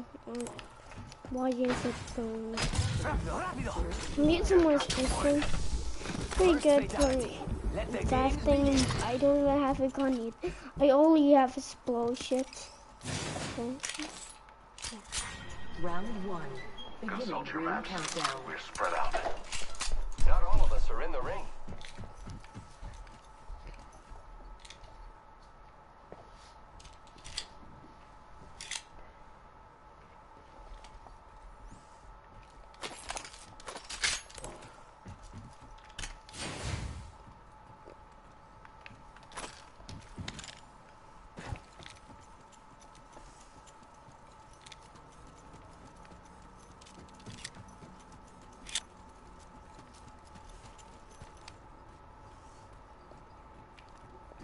Subject spotted here. Sí, por favor. Heard that. Getting shot at. Spotted one. Throwing thermite grenade. Throwing thermite grenade. Subject spotted. Backpack here. Level 3. Don't worry, it won't slow you down. I am taking fire, friends. Subject spotted. Target spotted. I have been downed. New kill leader appointed. It's go time! New kill leader? Not for long, pal.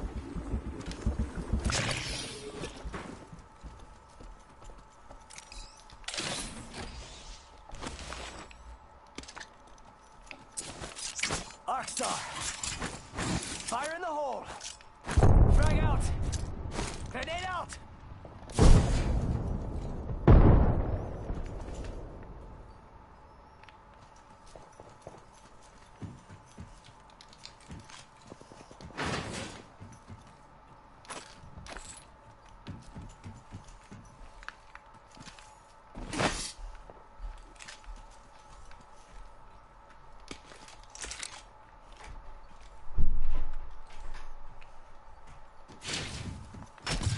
Time. Throwing jump pad.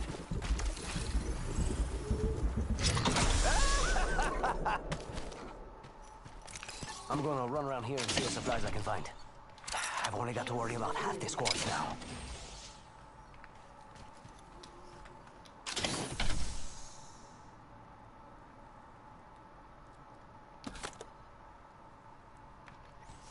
It's go time! Healing! Oh, this is taking too long.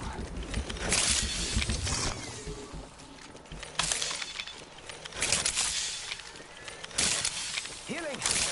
This is taking too long.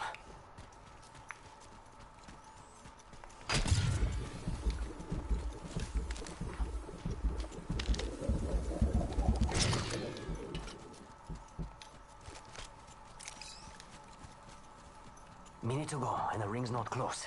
Let's do this.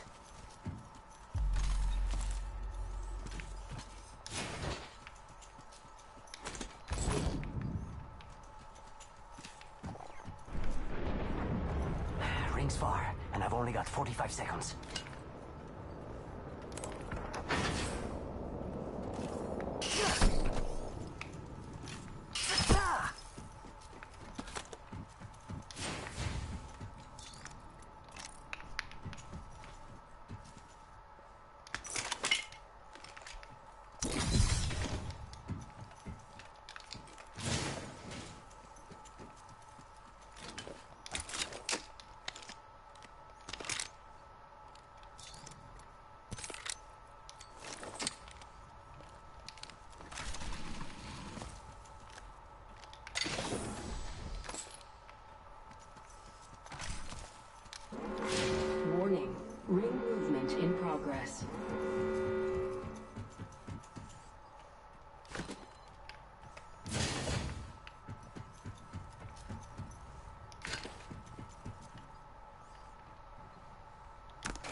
Hey, Nida, got some enemies right here.